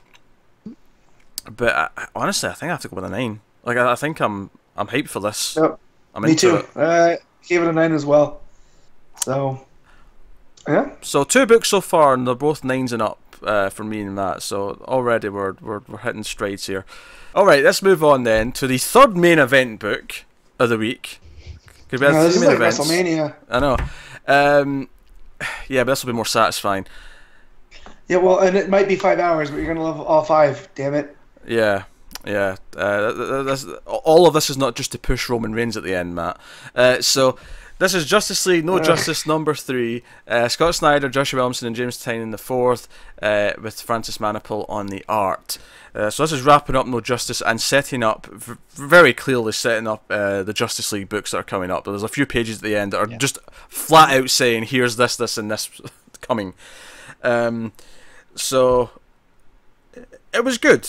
I think now that it's finished and I can look at the 4 issues as a whole now, I do feel like the actual main event. I think my least favourite part of this final issue is actually the portion of them actually stopping the tree stuff with the Titans, because it the resolution. The problem that we thought it might do after issue 2 of this might feel like just a rushed ending. I think my biggest problem, and this is something that Snyder does occasionally, it's probably my biggest problem sometimes with Snyder, is that he's very good with a lot of things, but sometimes when the solution to the problem needs a lot of exposition, it does feel like I get it all very quickly. And honestly, when I usually in the books that I read on the Wednesday, Thursday when they first came out, I'll go back and have a skim through again the Saturday just to remind myself and see what happened. When I went back to skim this again, and I started, it occurred to me that I couldn't remember how they won. I couldn't remember how they stopped it. That's not good. I know. I remembered the ending stuff. I remembered like where we leave Green Arrow. I remembered we're leaving the teams, and I remember the stuff with the Green Lanterns and whatnot. But how the Justice League teams actually stopped the big thing, the main thing, the Titans. I see that. That's what I remembered more than anything. That and the heel turn out of Real. No. The thing I remembered most is that Supergirl got shafted. She did get shafted. I am pissed about that. After that tease in DC Nation, and then this is it. Yeah, because I at least had the hope. It's like, okay, see Green Arrow Annual number 2 for this backstory with Green Arrow. I was like, okay, I got a lot of Batgirl on that, and I was happy to see that, but... Supergirl got what? She's in this for, like, a panel? She's actually on she's just one panel. Yeah, and that's it. I can't deny that is disappointing. But, the actual stuff with Village Rocks, going heel, and then, she's in 2 panels, though, actually, Connor, now that I'm looking at it. She gets blasted with Thingy's gun. That's her getting blasted. You're right. She is. Sorry, I overlooked that one. Redact. Two panels. Redactment. I apologise. 2 panels. I'm not counting all the panels, but 2 panels out of 22 pages. No, you will count. You will sit there and you will count every single panel. Screw you. So. Actually, between the Green Arrow Annual, which we'll get to later, and then... It's funny, because I read this first, and then felt like maybe I should have read Green Arrow first, because it says, oh, go back and read this. But then once I've read Green Arrow, no, it was right to read this one first. They knew people were going to read this first. Yeah. They played it as if, no, people will read this first, and then they'll get the backstory in Green Arrow, because there's stuff in Green Arrow that references what happens at the end of this. So... So I like that he feels a bit more important here. I like that he does get a call out to the Lanterns, and Hal and the main Earth Lanterns come back. Except Kyle, oddly. Why would you bring Guy and not Kyle? I feel like this is just like a slap in the face of Kyle. It is. Well, that's because they know he's the weakest Earth Lantern. Yeah, well, so. you bring in someone for a fight, you bring Guy. I cannot get behind this logic whatsoever. Really, the guy that is constantly in bar fights, you don't want fighting big Celestials.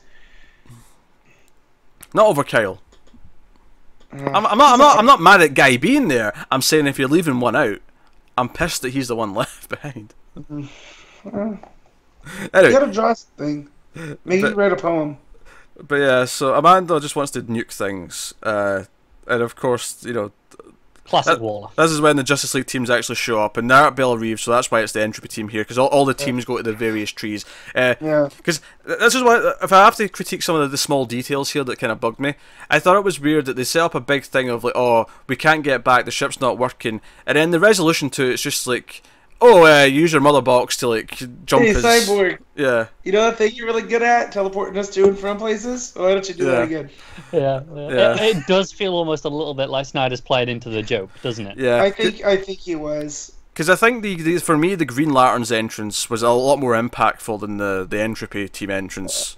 Well, I love that he's like, "Hey, Brain Boy, like I want Snyder on Hal Jordan more." I don't know who wrote this page.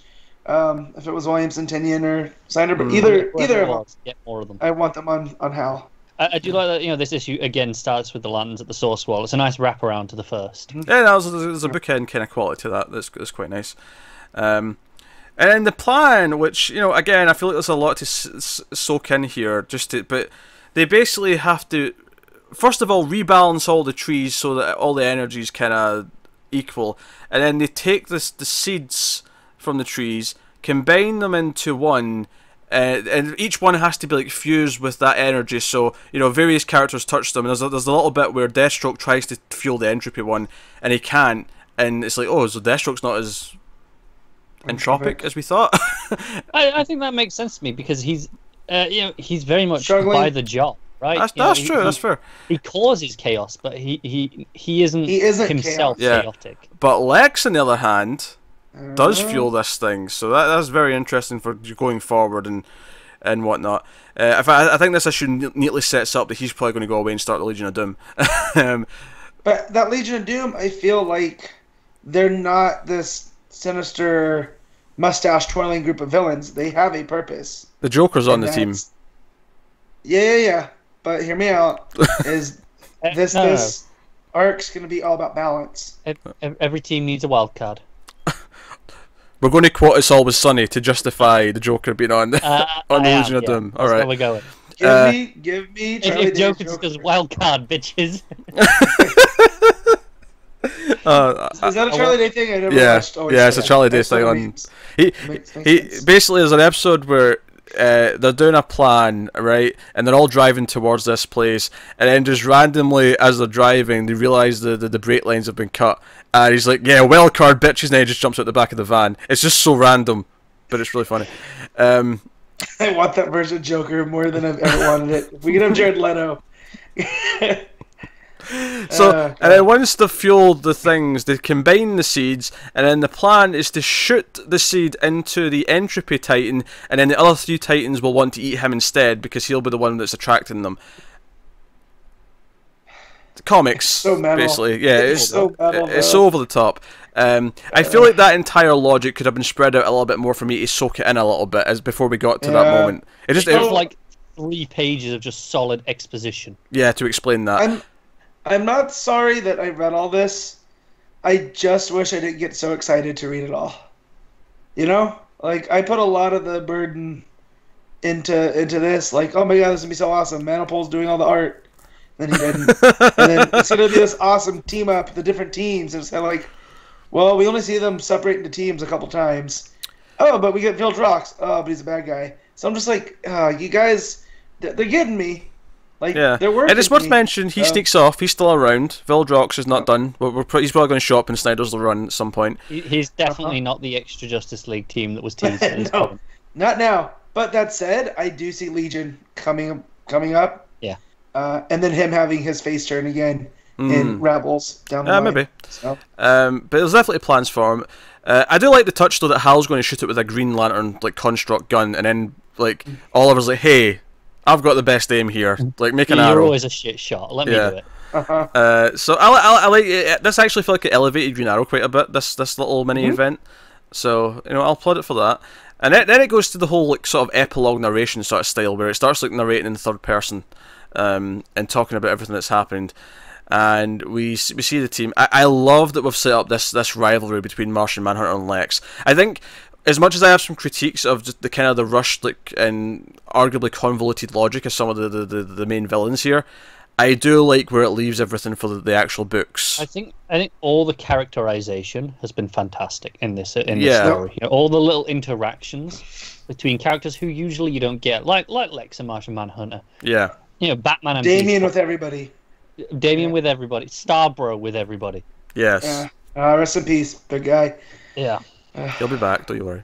But no, because there's this thing where it's like Lex is like, no, this planet leans towards entropy, not justice.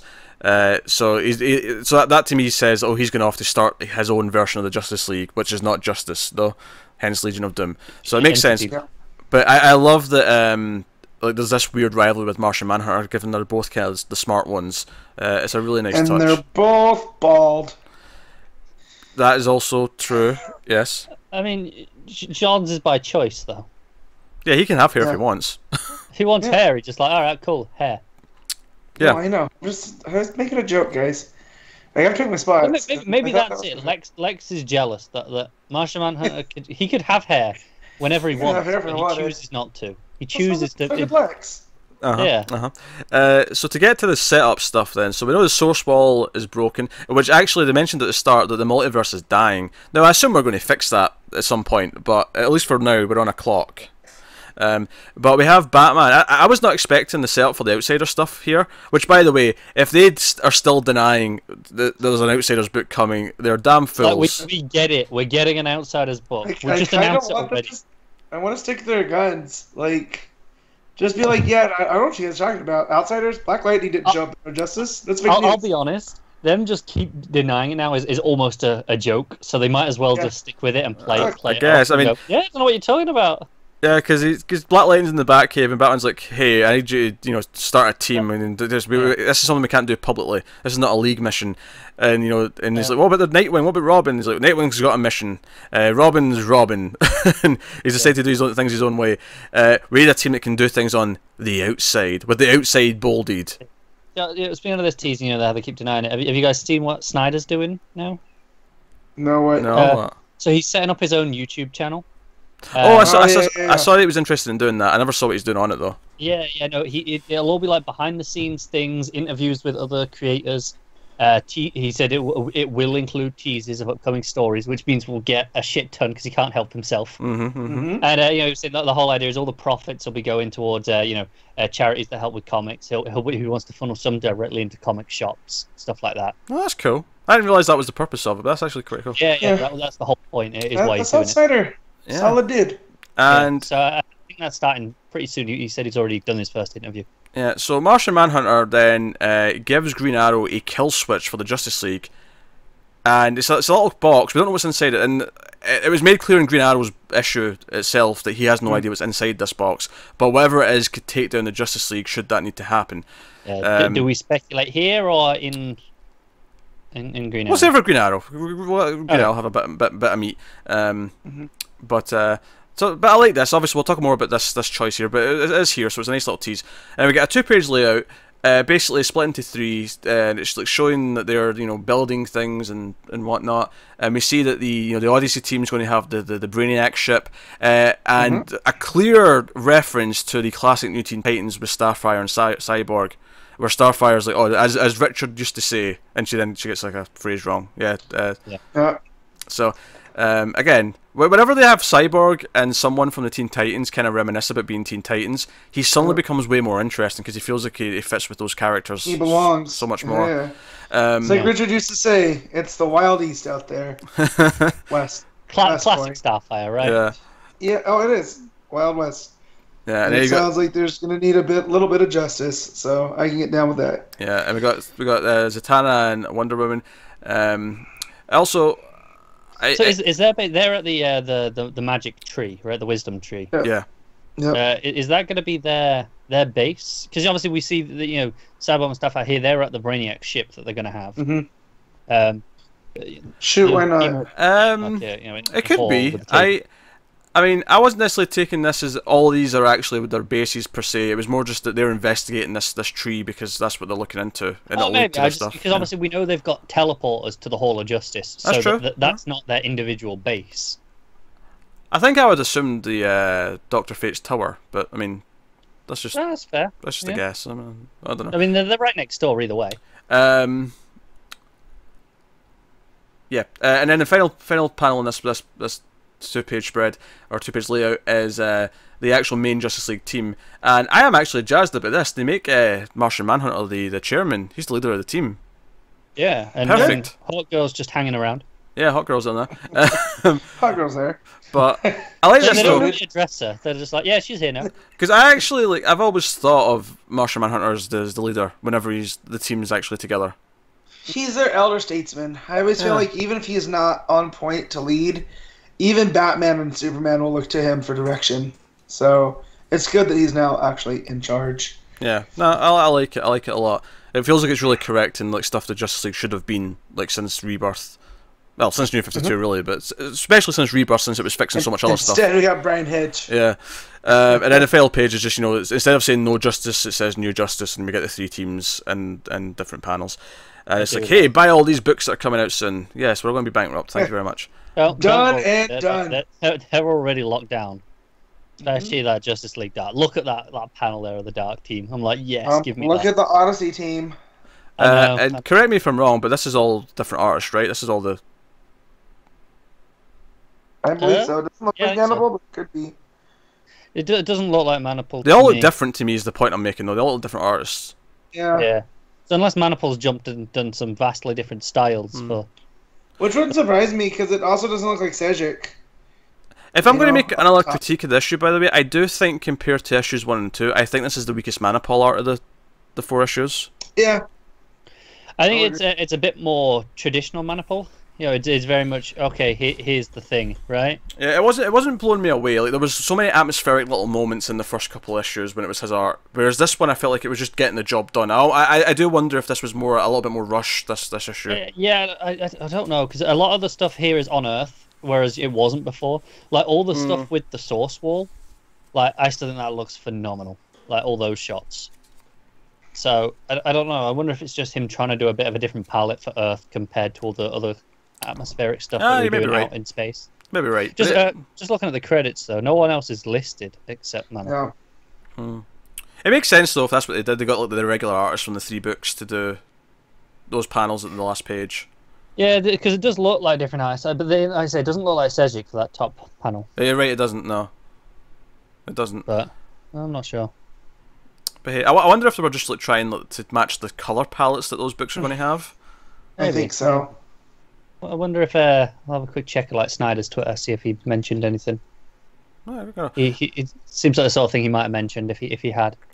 Yeah, I think we'll rate the issue then. Matt, what are we giving this? This is a 7.5. I like the art. I like the story. It just as a full thing, I was a little disappointed, but that's probably my expectations. Yeah, I think 7.5 is kind of perfect. I think there's some disappointment elements in this one, in terms of just the rush conclusion and the kind of convoluted kind of explanation for how it concluded. But I like all the character beats. I like everything it's setting up for the new books. Like all that stuff's got me really excited. So yeah, 7.5 I think's very fair. No, I agree with the 7.5. It's really solid. It's still got really nice art, even if it's maybe not quite as up to the standards of the first couple. Which, by extension, I think I'd probably rate the entire thing probably like a 7.5. Mm-hmm. Yeah, no, I agree. Ultimately, I feel like it doesn't quite stick the landing. It never quite. It doesn't feel like it really deserved the things it was building. Yeah. But I'm excited going forward, where we actually got more time to play with things rather than just here's 4 issues, right? Yeah, absolutely. That's what I'm excited about. And the story was just a bit too big for the 4 issues. But if this was just a spin out Justice League, Odyssey, and Dark, then I think it did its job. And it did it fairly well. That is ultimately the point of it, is to bring everything together. I think it's a double-edged sword, because I think, on the one hand, if you didn't want to expand it more and give it more breathing room, I think you could have just had the same amount of information in one issue. Right? Like a special. Like just like, here's, they had to go to Kolu, this happened on Earth, and this is where we are now. It would have skipped a lot of the character beats that they liked, admittedly, but I feel like you either go bigger and make it at least 6 issues, give it another 2 to spread out the main story a bit, or you just say, no, if it's just here to give the main beats of the information, then it can be just a special. But, I mean, I don't want to sound too harsh, because I still had mostly fun reading through it. It's a fun ride, but like I say, it's a bridge between Metal and New Justice. It's there just it's a status quo shifter rather than a big story in itself. Yeah, but it's pretty fun. So yeah, I don't find too much. So main event 3 books are done, but we have kind of a sub main event because the Batman wins coming up, which takes us on to Batman Prelude to the Wedding. Robin versus Ra's al Ghul, #1. Tim Seeley writing and Brad Walker on art. So this is the Damien focused issue, and Ra's al Ghul appears eventually. Yeah, I almost messaged you guys. I hadn't finished reading it, and I was like, "Yo, Ra's al Ghul not being in the Ra's al Ghul titled book." I'm a little kind of weird, yeah. And then I get to like the last 4 or 5 pages, and I was like, "Oh no, he's there." Okay, they got me. Yeah, no, they were building up to it. It was all hallucination. I've said this before, but Seeley's becoming one of my favorite writers. Yeah, this was good. I'm way more optimistic about all these one-shots after reading this one now. Yeah, me too. I feel like it's actually making the wedding itself feel like an event, and because, like, just having this be kind of mainly about Damien dealing with the fact that he's kind of going to have a new stepmother, and what is that relationship? Because we've never really touched upon it. There's been very little interaction between Damien and Selena. So, having the awkward things of like, I'm not calling you mother, and then that heart-to-heart there, where she's like, you don't have to call me mum, and even the thing, she's like, I don't even know if I want more kids, like, I mean, I don't think I probably should, and besides, they could never be as good as Damien Wayne, and, like, almost he wasn't expecting that compliment, and he's like, oh. She's It's like funny, the perfect stepmom. Yeah. There's a handful of moments in this book where I'm like, that was weird. And then I get through it. I'm like, oh, okay, it's fine. Yeah. You know, like what do I think about? Like right on the first page, you know, where he gets pricked with the needle, and he reacts really weird, like really strongly to it. I'm like, I mean, come on, Damien, you can take a little needle prick. You're fine. Yeah, I've seen you take worse without. And then it's like, you know, no, but then I realized like a couple of pages later, it's like, oh, he's playing up the reaction because obviously they don't know he's Robin, so he's playing up the reaction as to, oh, this kid just got stabbed by the needle. Because there's a point in this book when it got to this weird Nightwing Catwoman like hybrid character that was attacking him. Which, by the way, I loved that he was sneaking into the arcade to play Cheese Viking. Yeah, that was good. Oh. And then he was upset when he destroyed the machine. He's like, "No, my score!" Yeah. So I love that Cheese Viking's a thing. Yeah. And I feel that came from Seeley in the pages of Nightwing. So of course.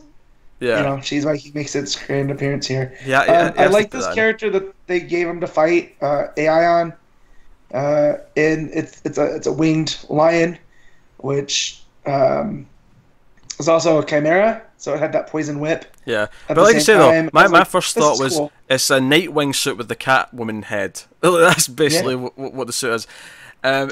And at first I thought this is kind of stupid, but when it got to what it represented, and it was the idea that he was going to be replaced by some new child, like some new offspring from Batman and Catwoman, and that was going to like overshadow him, and that was his fears here, and that's what all the drug was making him see and like I fight. Think, the reason it works so well is because, you know, if you're an only child, or even if you're the youngest child, but then your parents are having another kid. Right, it's like, oh, you know, you're not the youngest anymore. You're not the one that gets all the attention. There's something else there, right? Yeah, and then of course he even hallucinates to the point where his future Damien as Batman, and like, you know, Ion's ripping the. I love this bit where he's like, no, you're so, you know, drugged up, you don't even know where you are, and it's like, no, you're Batman. This is the future. That's why you're fighting me, because. First when he's having this conversation, it's like, okay, is this like a time travel thing that he's come back? Yeah. You know, I imagine that's what Damien's thinking, right? Mm-hmm. And then it's like, you never know.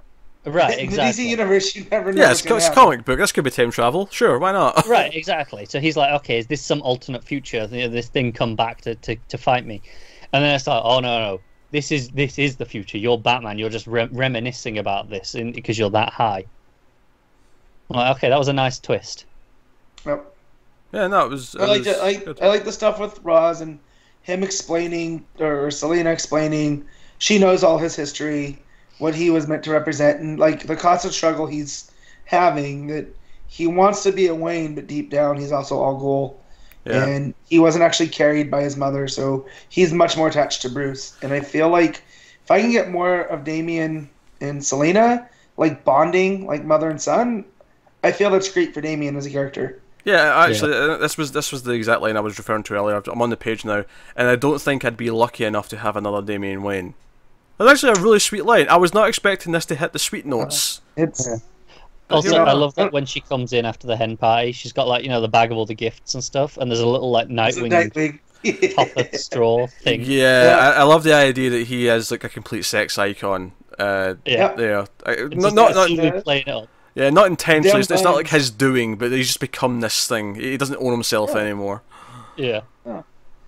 Which that's hilarious, especially coming that it's Selena and she just has to play along. Yeah. You know?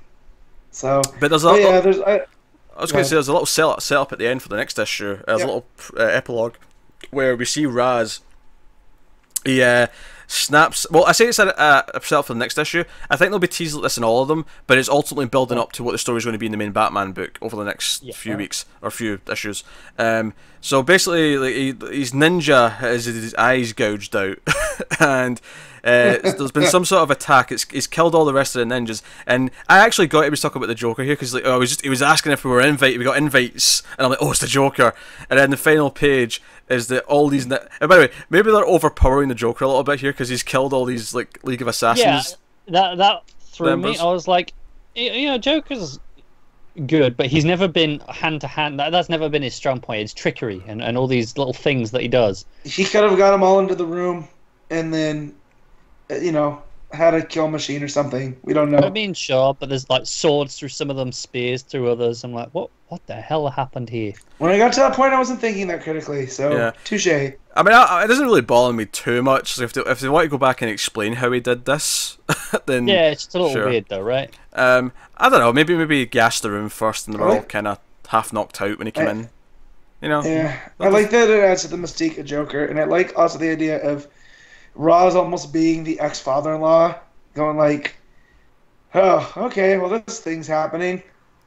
So. Yeah, I can see they've been teased like this through all the issues, but it's building up to Joker's like involvement when he. I think it's making the wedding seem like a much bigger deal. It's involving everyone, because before it was like, okay, we're going to get the Bat family involved and Joker's going to crash, but now it's like, no, everyone's coming. Yeah, I know Connor still goes to a physical shop. Did you get the wedding invite? No. Card. So my shop gave me one, and I put it up on the fridge as if it was a real wedding invite. And Ashley, my wife, goes to look at it and goes, "Oh, whose wedding are we going to now?" I go, "I don't know. Why don't you read it? We might have to travel." And she reads, and she goes, "Oh, really? You put this up on the fridge?" I go, "Yeah, it's important." I love how everyone in the world just wedding invite. Yeah, stick it on the fridge. Yeah, that is the place they belong. You know, Timmy's getting married in October, so I put it right next to his. So it's not like it was out of place. Take a picture of him for him, going, "Hey, guess which one's more important?" No, to be fair, Tim's already pointed out on Twitter that he thinks it's no coincidence that he's getting married the same year as Batman and Catwoman and Kitty Pryde and Colossus. So he's pretty chuffed with himself. Yeah, he's pretty chuffed. Although I did point out, does that mean it's going to end the same year as those two marriages end? Is that what's going to happen? Later this year, then. Tim doesn't need that kind of stress, Pete. That's what I mean. Hey, if he wants to crack that joke, comic marriages always end eventually. Yeah. They always happen. Man, if a supervillain doesn't attack Tim's wedding, I'm going to be so upset. What's the arch nemesis of Goatman? I feel like that's what's happening. I feel like you just have to dress up as one. And you have to be the supervillain. You have to make that happen for it. He already asked me to be, like, security, so... I'll keep this villain out. I'll be the first to go. Let's be honest. Let's be honest. He does secretly want a supervillain to attack. He does. He does. Yeah. You know, Mario's going to be there too, so maybe we can get something. Yeah. So sell something out. But yeah, no, this was a pretty solid one shot. It was. I mean, I'm more excited in general. I'm glad that they're making this feel like a big event, even if it does mean buying like 5-6 extra books for a month.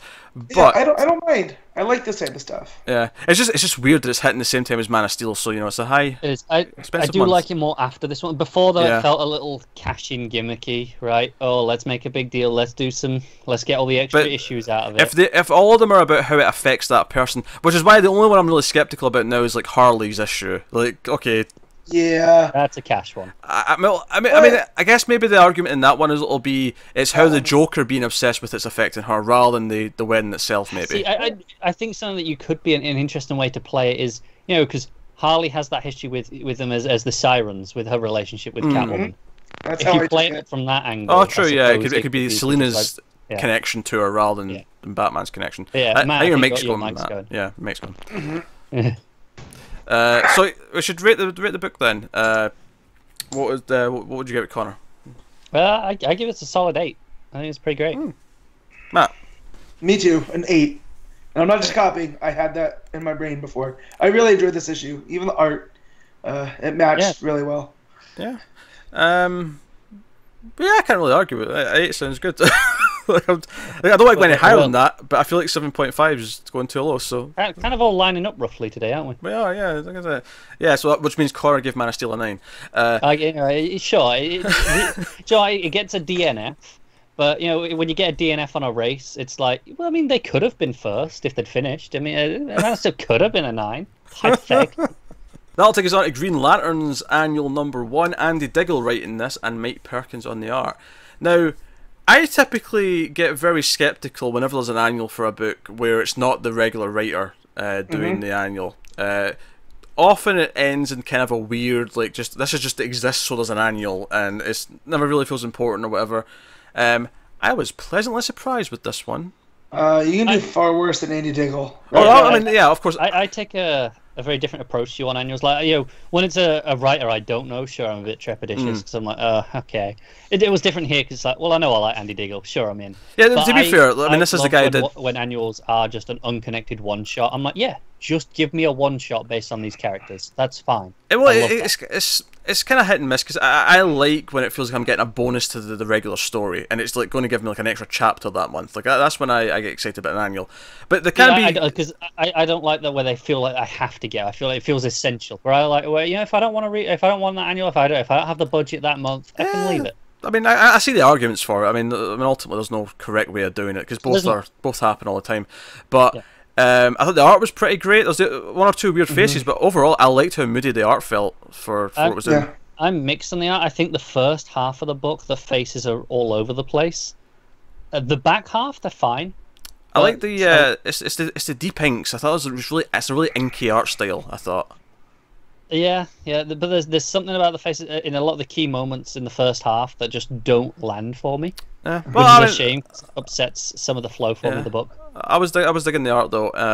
So the story of this one is that there's this ceremony that they have like every 100 years, every 500 years, something like that, where they celebrate the lost lantern that saved this planet by kind of sacrificing himself, even though his people were kind of like, telling him every 1,000 years. There you go. I knew it was like longer than a human's lifespan. I knew it was something beyond that threshold.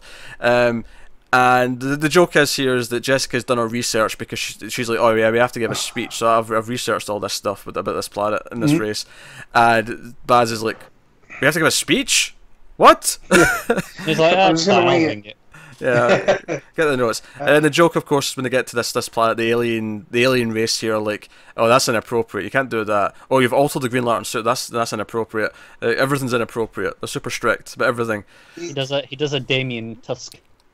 Ah, yeah, there you go. So, and we see them give these speeches, and she kind of crashes and burns, and Baz seems to do okay, except for the fact that this is a weird culture that found everything he said offensive, even though it sounded completely fine to all the human ears. Yeah, but AKA beating me all the time when you don't read a room. Yeah, I've never related more to Simon in my life.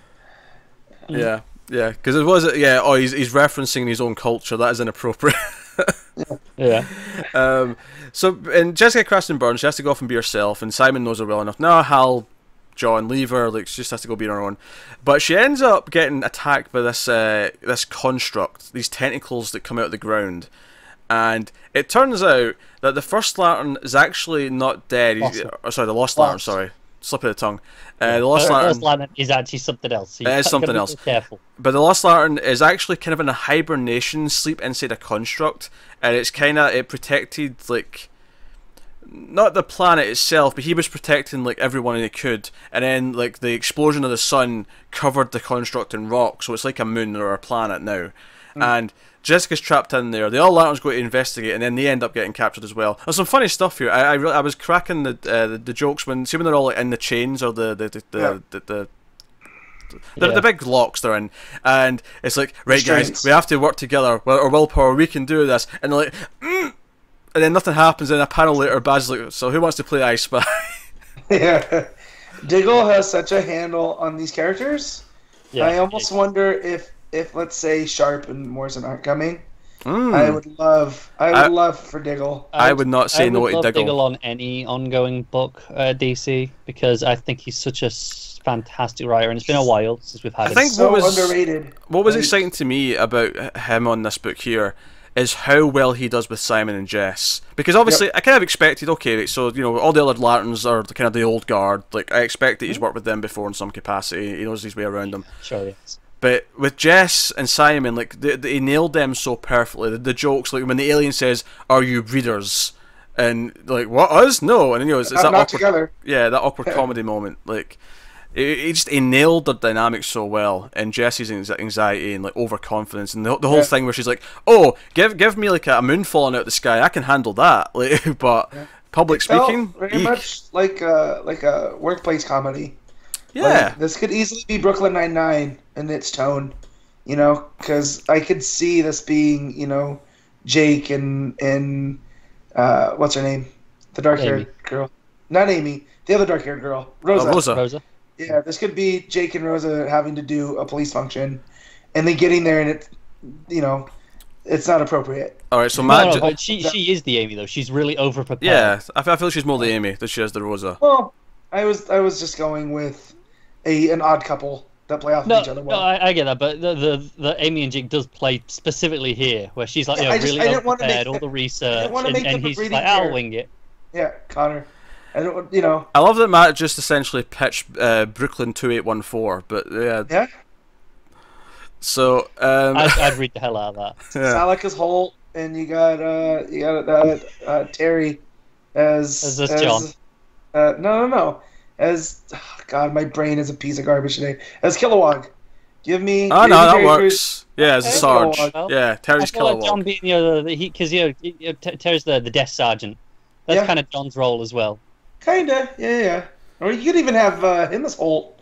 Him being serious and an architect and whatnot. But anyways, no, I like it because it feels like a workplace comedy, and it's the subject matter gets pretty heavy, but it's still a nice light tone throughout. And when it's revealed why this Lost Lantern eventually was lost, and basically his race said that they come before the Green Lanterns, and he couldn't do that, so he saved everybody against the orders of his planet because he couldn't be loyal to them first. I like that. Played real well. Yeah, no, it was an interesting little story. I really enjoyed this annual. Go and sing some karaoke.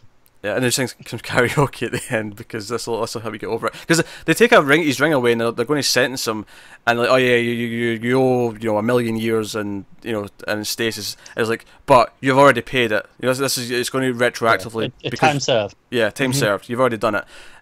Also, Gina is Larfleeze. I shall move on. So, but no, this was a solid annual. This was a solid one and done.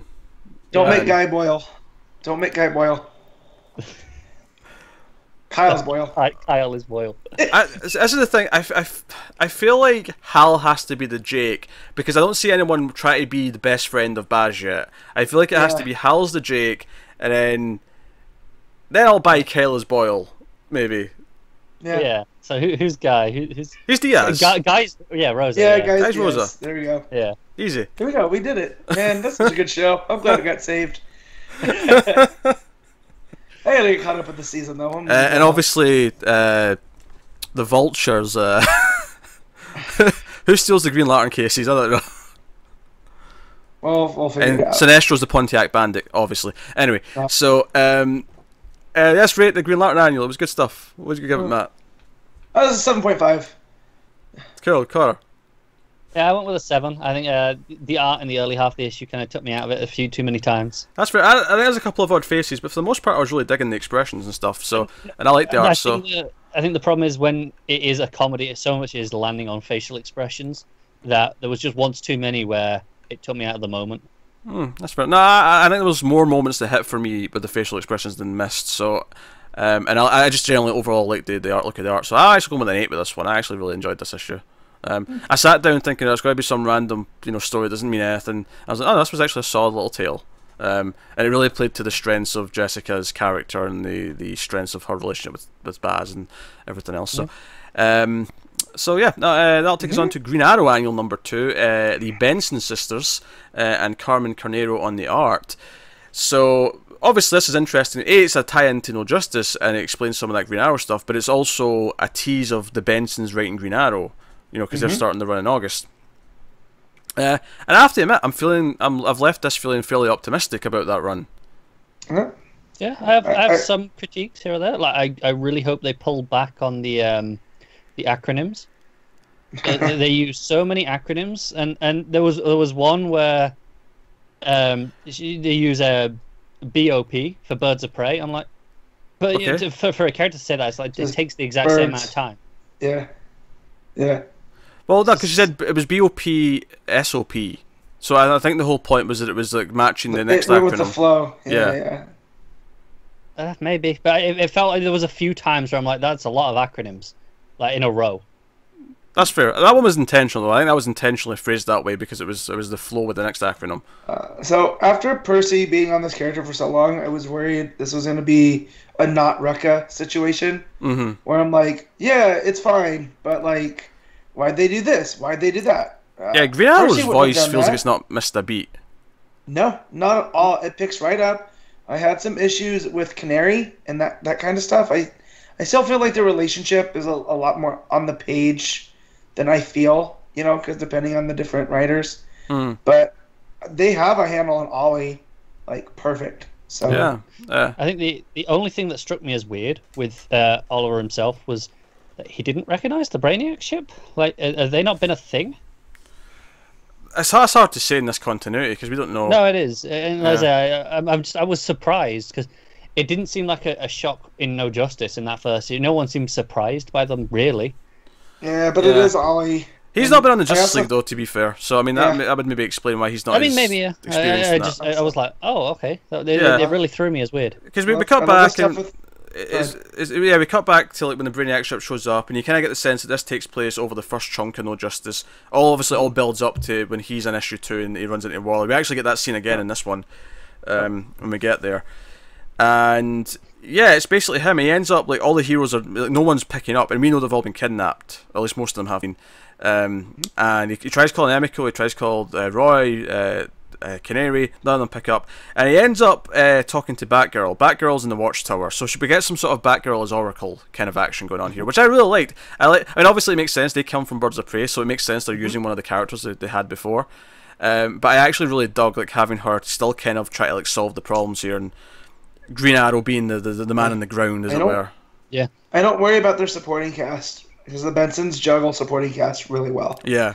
Every time I came back to Birds of Prey, I never felt like, oh, there's too many characters. Yeah. I felt like they were juggling them perfectly. And to be fair, that book typically was getting better as it was going, and I think I think we're seeing an evolution as they're getting used to the medium because they come from TV. They wrote different types of scripts before this, and I wonder if we're seeing they're getting more confident with comic writing, and we're seeing them. My issues with Birds of Prey never was I wasn't enjoying it. When I went back, I enjoyed it. It was whatever week that it was falling on, and having time enough to read it and be excited to read it. So. Yeah. Green Arrow is one of my books since I've been reading comics, so I'll be checking this out. I like. For me, with Birds of Prey, it wasn't so much their writing that put me off; it was more the art style. The art was rough, kind of early on. I like the art here though, and I particularly like the moment where Oliver goes out to save the little girl. Like the ship's like sort of coming for her, and all the explosions are coming for her, and Oliver ends up winning the whole day by like shooting it in the eye. And Babs is like ready to suit up. He's like, no, we can't risk this. I need you to kind of like direct me around. Yeah, she needs a quarterback. I think the art does a great job with his goatee. Oh, that's you got to have quality goatee art for Ollie. No, the next page after that, where the girl's being saved, on the bottom, it's just a close up on his face. I'm like, oh, there's a lot of detail on that goatee. Looks pretty good. That's good. No, it's good. And he's got his aeroplane out. Yeah, that was fun. Because he actually goes to find a Canary who's with the JLA in the Happy Harbour, and they've already been taken out. Which, by the way, there's these robots that are there from Brainiac designed to counteract all of the powers of all the JLA members. So they actually kind of like set Oliver up to be a bit of a badass here because he takes them all on. He outsmarts them all. This was Batman levels of ability here. Small touch again because obviously we've got we've got Batgirl on the comms. It's a really nice thing just to see her without the cowl on a lot, because I feel like she's either in civvies or she's in the bat suit. It was a nice touch because we saw her suit up because she was going to go out, and then he said, "No, don't come out. Stay there and do that. It's more that's more useful right now. You may get kidnapped if you leave." And so it's a nice touch that she's just basically taken off the cowl, but she's left the rest of the suit on. Yeah, it's something that I feel like you don't see very often. It's one or the other, like all. Basically, it's superhero business casual. Yeah. So the JLA, including Dinah, have all basically been knocked out. Batgirl sends a drone, but no, like you have to go, like because they find out that the satellite's going down, and that's why all the phones aren't working. Had nothing to do with Brainiac. That was Waller, and that was when Waller, did the psychic attack on Brainiac that killed Brainiac. Yeah. So that's another panel that sticks out. Is that moment where he realizes it's Waller? We have that close up on his face. That looks like a very classic Green Arrow panel. Yeah, no, I see what you mean. So he's like, so he's in the Arctic. Oh shit, I know where he's going or where she's going. And he's like, okay, right. So flying, and I like that he ends up having to crash the plane because it's too cold. And if I'm going to criticise the issue, I mean, I enjoy him skiing. I enjoy him shooting the arrow and like grappling off at the end of the avalanche. It's a really fun action sequence. if I'm going to critique the issue, is that it's actually like almost worthless without reading No Justice, because it just kind of ends where we have the scene with Waller, and then it skips to post Justice, No Justice. So it's a weird read in that sense, but it's fine if you've been reading that event. It is. I feel like it does say No Justice tie-in on the front, though. To be fair to it, so you kind of get what you're told. Yeah, that's fair. It's just kind of strange in the sense that it doesn't really have an ending. It does. Yeah, but we get more of the scene where Jean gives him this box, because it starts off with a little glimpse of this as well. And Jean gives him this, and they even have the Spider-Man quote here that they paraphrase: "With zero powers comes great responsibility." Didn't realize Jean was such a Spider-Man fan. I love that. I love that though, especially when it comes to Green Arrow, because he's not as smart as Batman, right? Like, I'll give Batman his intelligence and his time to prep. That's why I love how he wings it. You know, he does. He's got the money to throw around and go, hey, let's try that. What I like about this though is they set him up that he's actually quite capable, but he's still not in the league. But Jean, because he's an outsider, gives him this kill switch in case the Justice League needs to be taken down. And obviously, this harkens back to the idea of like Tower of Babel and Batman's, having means to take them out. Protocols. But it makes you wonder, what is this thing? Like, what is in this box? And Oliver speculates that as well. Yeah, what's in the box? Yes, very good. 7 reference. And obviously, I like that the Bensons are setting up their own run, because it's like, okay, he's lying to Dinah about this. He doesn't tell her that he's got this box. And they go on this road trip at the end. So there's the idea of having a happy time, come back in issue 43, and this will play into the run in some way and where they are in their relationship. So I like that they're setting that up. That's good stuff. So I guess, do we have any guesses as to what the item is in this box? I think the boring answer is like a memory card, memory stick with all the with information on. Batman's files essentially. That's the boring answer. I feel like I'm more inclined to think it's something that actually has power in some way. Yeah. I agree, but what is there that counteracts all of them? Because obviously you can go, well, okay, you can give him some kryptonite. That's for Superman. That helps with Superman. But that doesn't help with anyone else. I feel like it's something that either opens either warps reality or opens like a portal so you can go and get like a Justice League from another Earth to come and fight them. I don't know. If you go a different route and it's just like a personal item that it reminds them of who they are. Oh yeah, could go down that route. Specifically, maybe even for Manhunter, and then projector. Specifically for Manhunter, that reminds him who he is, and then he can telepathically wrest control back for everyone else. It's a packet of snack-sized Choco cookies. Yeah, it's definitely some Chocos. And he goes, I told you this. I just wanted you to keep them safe because they discontinued this flavor. I'm trying to think of like prominent items that could fit in that box from like past events, because I feel like it'll be something from DC history. I don't think it'll be something just random I've not seen before. Well, not a Legion ring. It's not. It's not a Lantern ring. I'm willing to guess that. And there's the box itself it's like a star symbol, right? Yeah, I don't know if the box itself indicates what's inside it though. No, I don't know, but like we've got nothing else to go on, so that's I true. just thought worth bringing up. But I think it's exciting that whenever this pops up in Green Arrow, or if it sort of comes back into Justice League proper, if Green Arrow has to use it, it'll be just. It's kind of the Star Sapphire symbol, right? Is what it also looks like the Star brand, because I'm reading Aaron's Avengers right now, and that looks like Captain Marvel's logo too. It does. There's still only been 2 issues of that, though, right? Like I'm not behind. Yeah. Okay. No. It's good. Yeah. Which reminds me, I have to read X-Men Red's annual from this week as well. I've not got to that yet. But hey, so that is Green Arrow annual number 2. We'll give that a rating then. So Connor. Let me just have a look. I gave that a 7.5. Matt. 7.5. Pete's gonna go high. Yeah, I'm going to bump it to an 8. I think I enjoyed it. The fact that it doesn't have its own resolution, essentially, it is just a tie-in.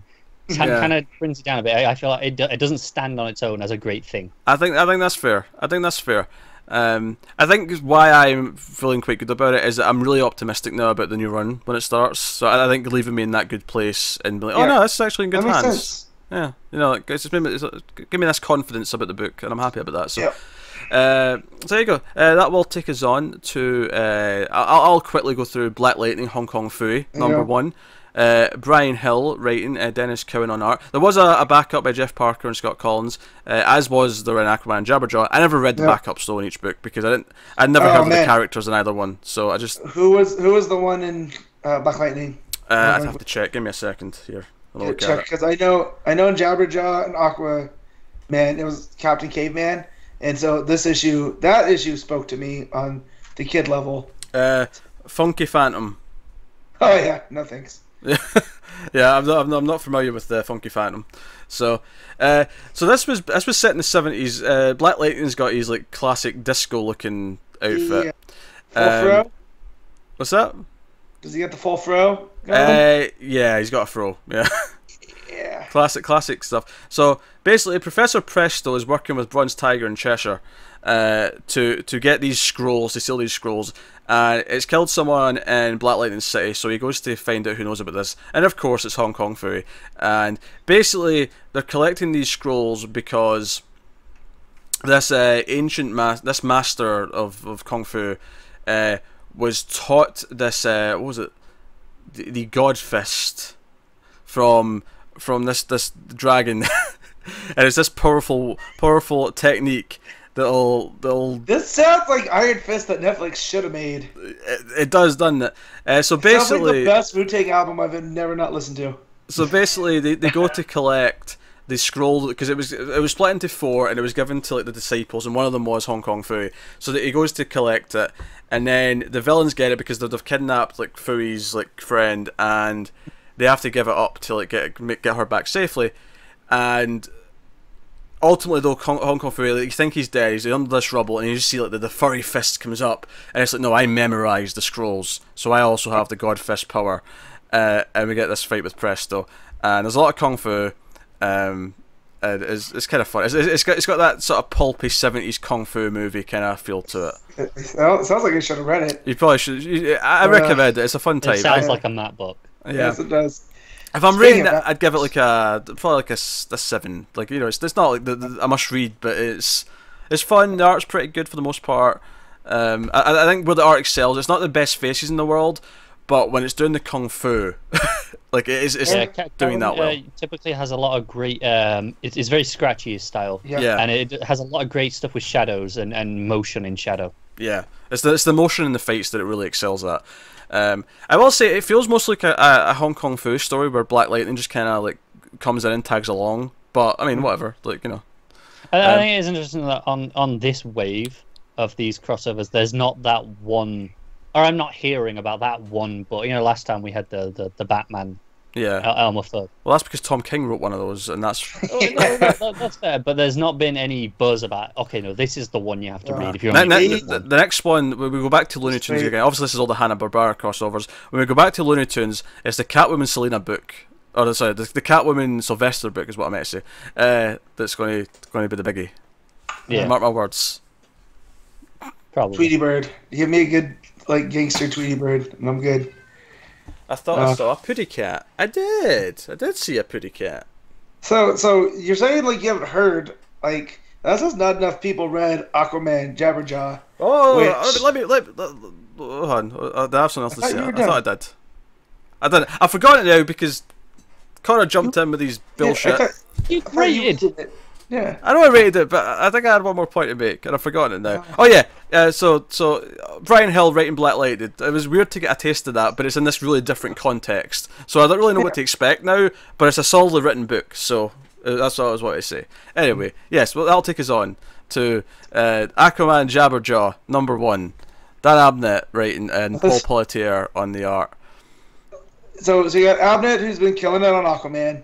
And then you got Pelletier, who's one of my favorite, like, classic. Like, he's not Sejek on Aquaman. So we'll say pre-Aquaman 25 style Aquaman artists. Yeah.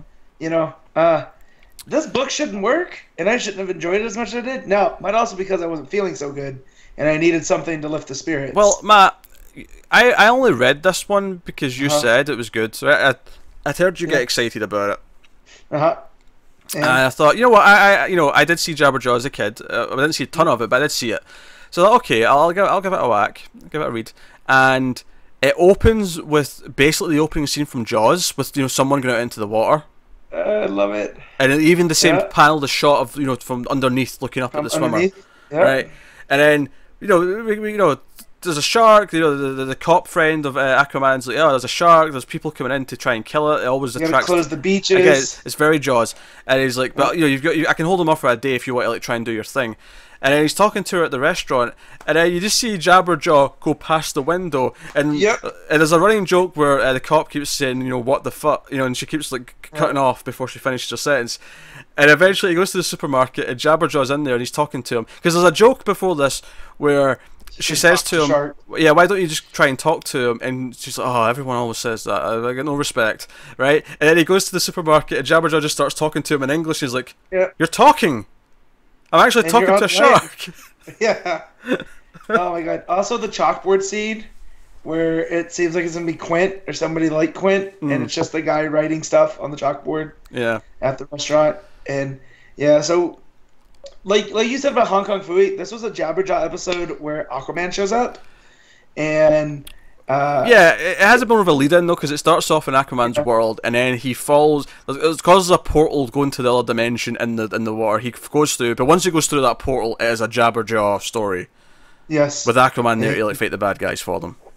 Yeah, and so there's this whole thing. So I watched Jabberjaw as a kid, but I couldn't tell you episodes or what Jabberjaw was outside of, Scooby-Doo in the ocean, right? Yeah, Aqualand, the Neptunes. Yeah.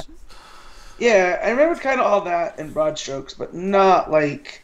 Yeah. So I did a little research about Jabberjaw, and I feel like Abnett has an affection for this character from the no respect lines coming from Aquaman and Jabberjaw. Yeah, let's talk about the no respect thing. There's a joke in here where Aquaman in this dimension was a cartoon character, and there's like a poster, and it's like the classic Super Friends Aquaman, and it says he can talk to fish, and Jabberjaw's like, oh yeah, you're a big cartoon star, but back in the day, and the people loved it, and he's like, I can talk to fish, I get no respect.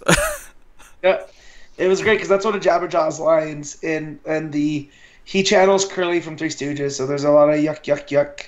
In woo woo woo woo and all that, and that's all in there. And there's the stuff from Aqualand where there's a clear class delineation between ocean creatures, even if they've been genetically altered like Jabberjaw, and the people that live in Aqualand. So there's like this whole prejudice storyline, and the people that are using sharks to come back to the past, even though it's a different dimension or a different reality. That's what's causing all Aquaman's powers. So of course they team up, and then the joke that there's a bad guy called Ocean Master, and Aquaman's like, "You're not Ocean Master." Yeah. Like, yes, I am. I trademarked it. Yeah, yeah. So it was real silly and a lot of fun, and the Jaws references keep coming. Man, this book shouldn't have been as good as it was. Again, I think if I'm rating that, I'm going with the same as Hong Kong. I'm going with a 7. It was just a silly good time. It was not a must read, but if this sounds funny to you, then you'll probably have fun just sort of... And, the only way to make me like this more is if you give me a Grape Ape crossover with Kongorilla, and that's it. Like, the one thing I'll say about this over the Hong Kong Fu one, though, is that Aquaman's seeing this society where sea life is looked down upon. Now that humans live underwater with the sea life, and they all look down upon the sea life still, is that at least because of everything that he typically... The themes of his book, usually, it kind of like... ties into that in an interesting way, where he's seeing that even when they're in harmony, it's still this weird bastardized like system where the humans are looking down upon the sea life. So there was some interesting sort of observations from that. So, and then the backup, you have Captain Caveman, and what Jeff Parker does at school is he ties it into Shazam and the Spectre. Is that the Spectre and Shazam are having a conversation? Well, the Wizard Shazam, I should say, about like the goodness of humans. Like, well. The Spectre's like, well, you can't give them power because it only leads to tragedy. And he brings up Black Adam. And he's like, well, no, Black Adam started noble and he got corrupted. And so they have this bet that you could go back so far and that mankind would still be good. So Shazam pulls a caveman out of time and drops him in the middle of Los Angeles. And we get Captain Caveman, and there's a lot of stuff, him pulling stuff out of his beard because there's no pockets yet. And that's where he keeps all his stuff, and teaming up with these girls who play up to the Teen Angels, and it's just basically him going and saving the day and proving Shazam right that there's something innate in mankind that if you give them the chance, they'll do something good, and then it just kind of sets up Captain Caveman going forward. Real fun. My poor wife, though, I subjected her to many Captain Caveman videos online. So, yeah, a lot of fun. Joe, it's funny, I was just thinking in my head, why was there no Wacky Races crossover issue? And then it got me thinking, why is there no DC Comics kart racer? In my head, I'm seeing like all the different like characters with their own. You know, obviously Batman's got a Batmobile, but that's easy. But I'm thinking, you know, have a Green Lantern in a construct car, have the Flash just on foot. I want this game. Yeah, I want What's Superman in? Superman. Kryptonian type flying vehicle. Yeah, give him a ship from Krypton. Yeah, I guess would be what you give him. Yeah. And then you'd have Green Arrow. Give him a bike. Same with Nightwing probably. He'd have a motorbike. Yeah. Yeah, there's things you could do with these guys. Canary definitely has a bike. Yeah. Lobo on his huge bike. There you go. There you go. Connor Kent on a super cycle. There's ideas in this. But yeah, it's really good. I'm gonna have to go back and read the Hong Kong Phooey one now because that sounds like a lot of fun. That does leave us with one final book, the Connor's Corner segment of the show. And for those of you, if this is your first episode, what is Connor's Corner? It is a tier on our Patreon at patreon.com/MailFistTV, where someone can pay to enforce that Connor reads an issue of something a month. And this is going to be Red Hood and the Outlaws number 21, Scott Lobdell writing and Dexter Soy on art. Connor, bring us home with your favourite of the week. Please tell me there's more Pup. There is one scene of Pup at the end, which is possibly the standout scene of the book. It's a pretty low bar, don't get me wrong. But that's reassuring. This book is this issue is split quite neatly into two plot threads. You've got Jason on his own at the casino.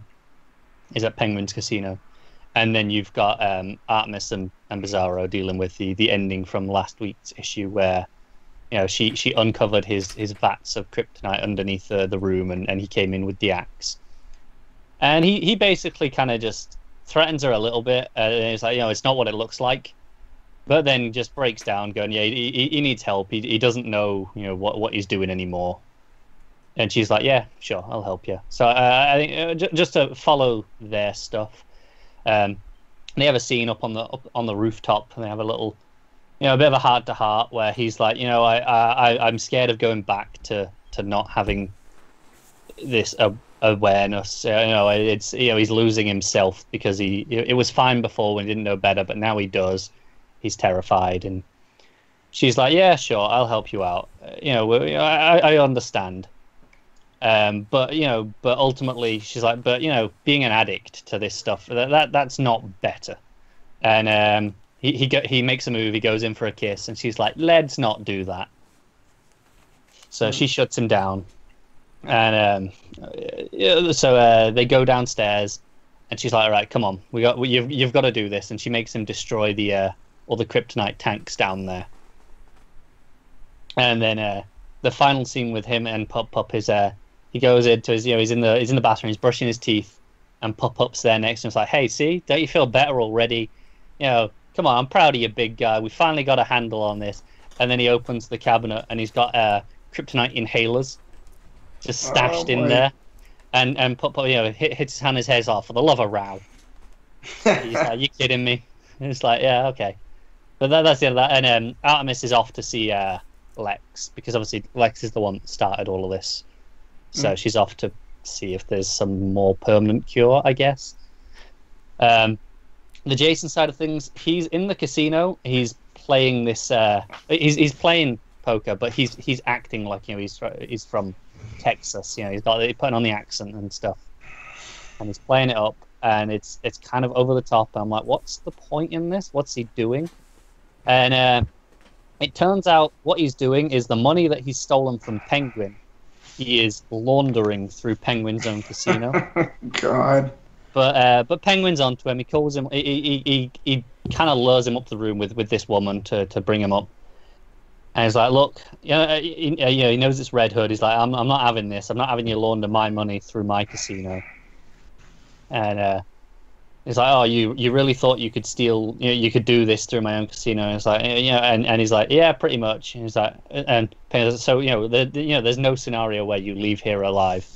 And he goes, oh, a dozen come to mind. And then the lights all go out, and he goes, Oh, that's number 7, the one where I planned it to triple the circuits at this time so that I could make my escape. And yeah, he just runs away, and then he has a bit of a meeting with Alfred, just like kind of questioning if he's doing the right thing, or is he just part of the problem? Like, is this his way of fighting crime? Like, he's not sure anymore. Alfred leaves. It seems like they meet up pretty often because he's like, "Oh, maybe I'll see you for brunch on Sunday." Which that's nice from Alfred's side of thing. I get. No matter what, Alfred still keeps. Yeah, Alfred's a saint for doing this, quite frankly. Yeah.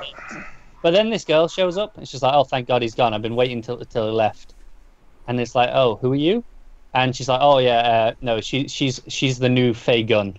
She's Faye Gunn's granddaughter, but I assume she's going to be filling in that role." But yeah, that's the issue. It's the most straightforward issue in a while because it does split very neatly into the 2 threads. I'm not really sure what the purpose of Jason's plot. Like, as much as I'm not enjoying the Bizarro thing, like, I get it. I understand what the function of this part of the story is. It's okay, he's dealing with being an addict, but he's not really, even though he pretends to be.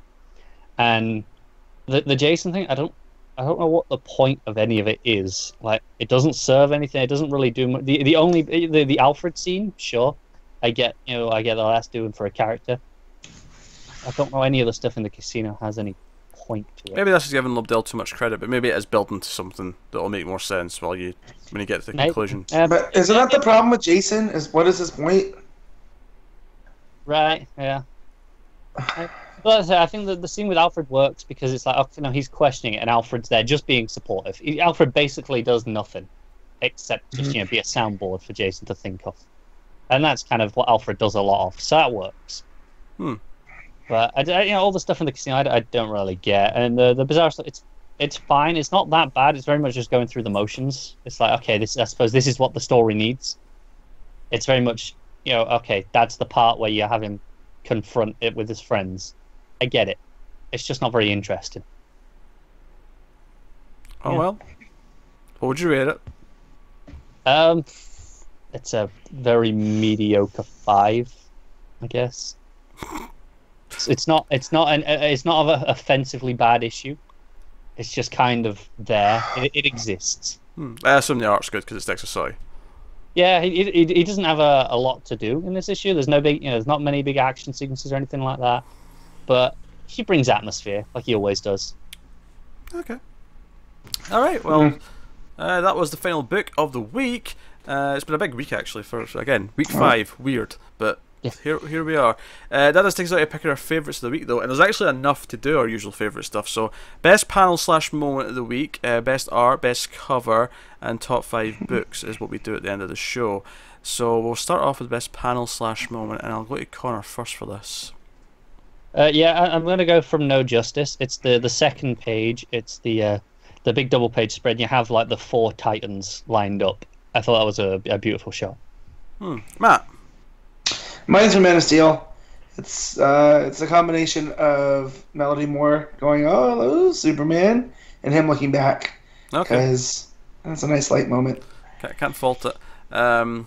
Stealing no surprising awards. I'm going with Doomsday Clock and that glorious Green Lantern. I really wanted to do the page where they showed the Legion reign. But that's too much self-parody at this point. This is the thing with the reason I didn't go with Doomsday Clock is because it has such an amazing flow, but I don't feel like there's there's moments like that gives me like the lantern, but I don't think as a standout art moment, I don't think it has that. It doesn't have that big money shot, right? That all the other things that we're talking about do. Sounds like Pete disagrees. Well, I mean, because it's not played. What I mean is the art doesn't play it as a big money shot. It's but panel / moment isn't necessarily just based on art, though. Yeah. No, okay, fair enough. It's emotion and feeling. I mean, that's why you got me. It's everything. That's when I realized that Bendis had a handle on the character, and I could put my, worries to rest for right now. So best cover of the week then. Oh. Which is interesting because there's not really any variants this week. No. There's a variant on the Jabberjaw issue actually that's quite good. Yeah. Is it? Yeah. I wish they had gone for the Jaws parody. Man of Steel didn't have a variant, did it? No. No. So out of the main books, then, like not counting the crossover ones, I think it's just Doomsday Clock that has its variant. Variant, yeah. I mean, funnily enough, I might go with the Green Lanterns annual. Yeah.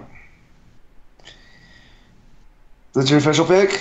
I think so, yeah. It's one that sticks out to. Obviously, the Joker cover from Doomsday Clock's fantastic, but to be a little bit different, I'm going to go with the Green Lanterns annual. I like how dark it is. I like how sort of it's just, you know, it's not just super bright. Like, you know, I like when sometimes they play with darkness with Green Lanterns. You know, the absence of the light. But what's your pick, Matt? Mine's Man of Steel. I love Ivan Reis. So seeing him draw Superman with the red trunks on that cover, got the Justice League behind him. That's good. Can't fault. Connor? I think I'm going to go with the No Justice cover because I haven't picked any of them yet. So this kind of represents all these, you know, all the teams, you know, these styles. They're all very much on par with each other. So best art of the week then. Why is it Doomsday Clock? Because Gary Frank. Because Gary Frank, yes. Yeah. For me, it's never Doomsday Clock. It has a flow like nothing else. Yeah, no, it's Gary Frank. It's Doomsday Clock. That is the knockout book of this week, and for me, it's not even close. And there's other good art this week. There's other art that I loved, but yeah, Frank's art feels like an event. It does. It does. So, hey, which does lead us on to the top 5 books of the week. So, Connor, give us your top 5. My top 5. So number 1 is obviously Doomsday Clock because it just is. Number 2 is probably the Prelude to the Wedding issue. 3, yeah, I'll go No Justice. 4, the Green Arrow annual, and 5, the Green Lantern. Matt? Number 1, Doomsday Clock. Number 2, Man of Steel. Number 3, Damian Robin versus Ra's al Ghul for the Wedding Prelude. Number 4, No Justice. And number 5 is the Green Lantern's annual. Cool. I really wanted to put Jabberjaw, but it doesn't par out with the ratings. Yeah. Therefore, it was a good week. It's actually a really good week if you like that as much as you did, and then it still didn't meet your top 5. So I mean, you can't complain. Yep. My number 1 is Doomsday Clock. My number 2 is Man of Steel. My number 3 is probably Green Lantern's annual, and then number 4 is the Prelude to the Wedding, Robin vs Ra's al Ghul, and then number 5 would be the Green Arrow annual. Yeah. That's my picks. So there you go. That's the show. What leaves me to tell you what's coming next week. Week 1 of June, we have Man of Steel number 2. We have Justice League number 1. We have Batman Prologue to the Wedding, Nightwing versus Hush number 1. We have The Unexpected number 1 from Steve Orlando, which Matt has promised he's going to read. I make no promises on that one either. God. Nope. I'm not touching that with a stick. I feel like it's poor show for at least not one of us to cover, and I'm going to be upset if I'm the only one who has to suffer through this. I'm just saying, 2, 3, I'm over Orlando at this point. Mm-hmm. Y'all don't got the not it game where you're from? Alright, cool. I didn't hear what you said, Matt. I just looked over and you were holding your nose. I said 1, 2, 3, not it. Anyway, so you got those, and then you've got Batman 48, which is the start of the build-up to the wedding with Joker. We have Green Lanterns 48, we have Green Arrow 41, Nightwing 45, Deathstroke 32. I have Mr. Miracle number 9 down here. Is that still? Got pushed a week. You got pushed another week. Okay. Pushed. So there you go. Also out next week. What? You do have the Wonder Woman annual number 2 because that got pushed from this week. Oh, I forgot about that. Okay, there's a Wonder Woman annual number 2 next week. Pencil it in, Matt. It's a Star Sapphire thing by the look of it. I know. Yeah, we know. We mentioned that when we talked about the last issue. I don't listen to what you would. Anyway, also next week, which we will definitely not be covering, is Curse of Brimstone number 3, Cyborg 23, and Harley Quinn 43. So that is next week's DC books in the main line. So no, join us for that. Big stuff coming still next week. Yeah, we got Justice League number 1 next week. I forgot it was like the very next week after No Justice finished, but yeah, next week. Mm-hmm. So It's nice to just roll straight into that, right? yes. Obviously, Dark and Odyssey aren't coming until July, but we can get kickstarted on Justice League and see what crazy concoctions Snyder's cooked up for us. But that is the show. That is episode 106 of Comics from the Multiverse. Do let us know what you think of the books in the comments. If you want to support the show, well worth us dragging this part out. But we do have a Patreon, patreon.com/MailFuzzTV. There's a link in the description, there always is.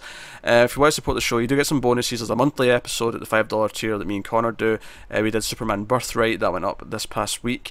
I do a solo, fresh. Yeah, I do a solo audio thing called Peter's Pillbox, where I'm working my way through a few classic series. I'm doing New Teen Titans, Mark Waid's Flash, and the Silver Age Green Lantern stuff right now. One issue each a week. That's good fun.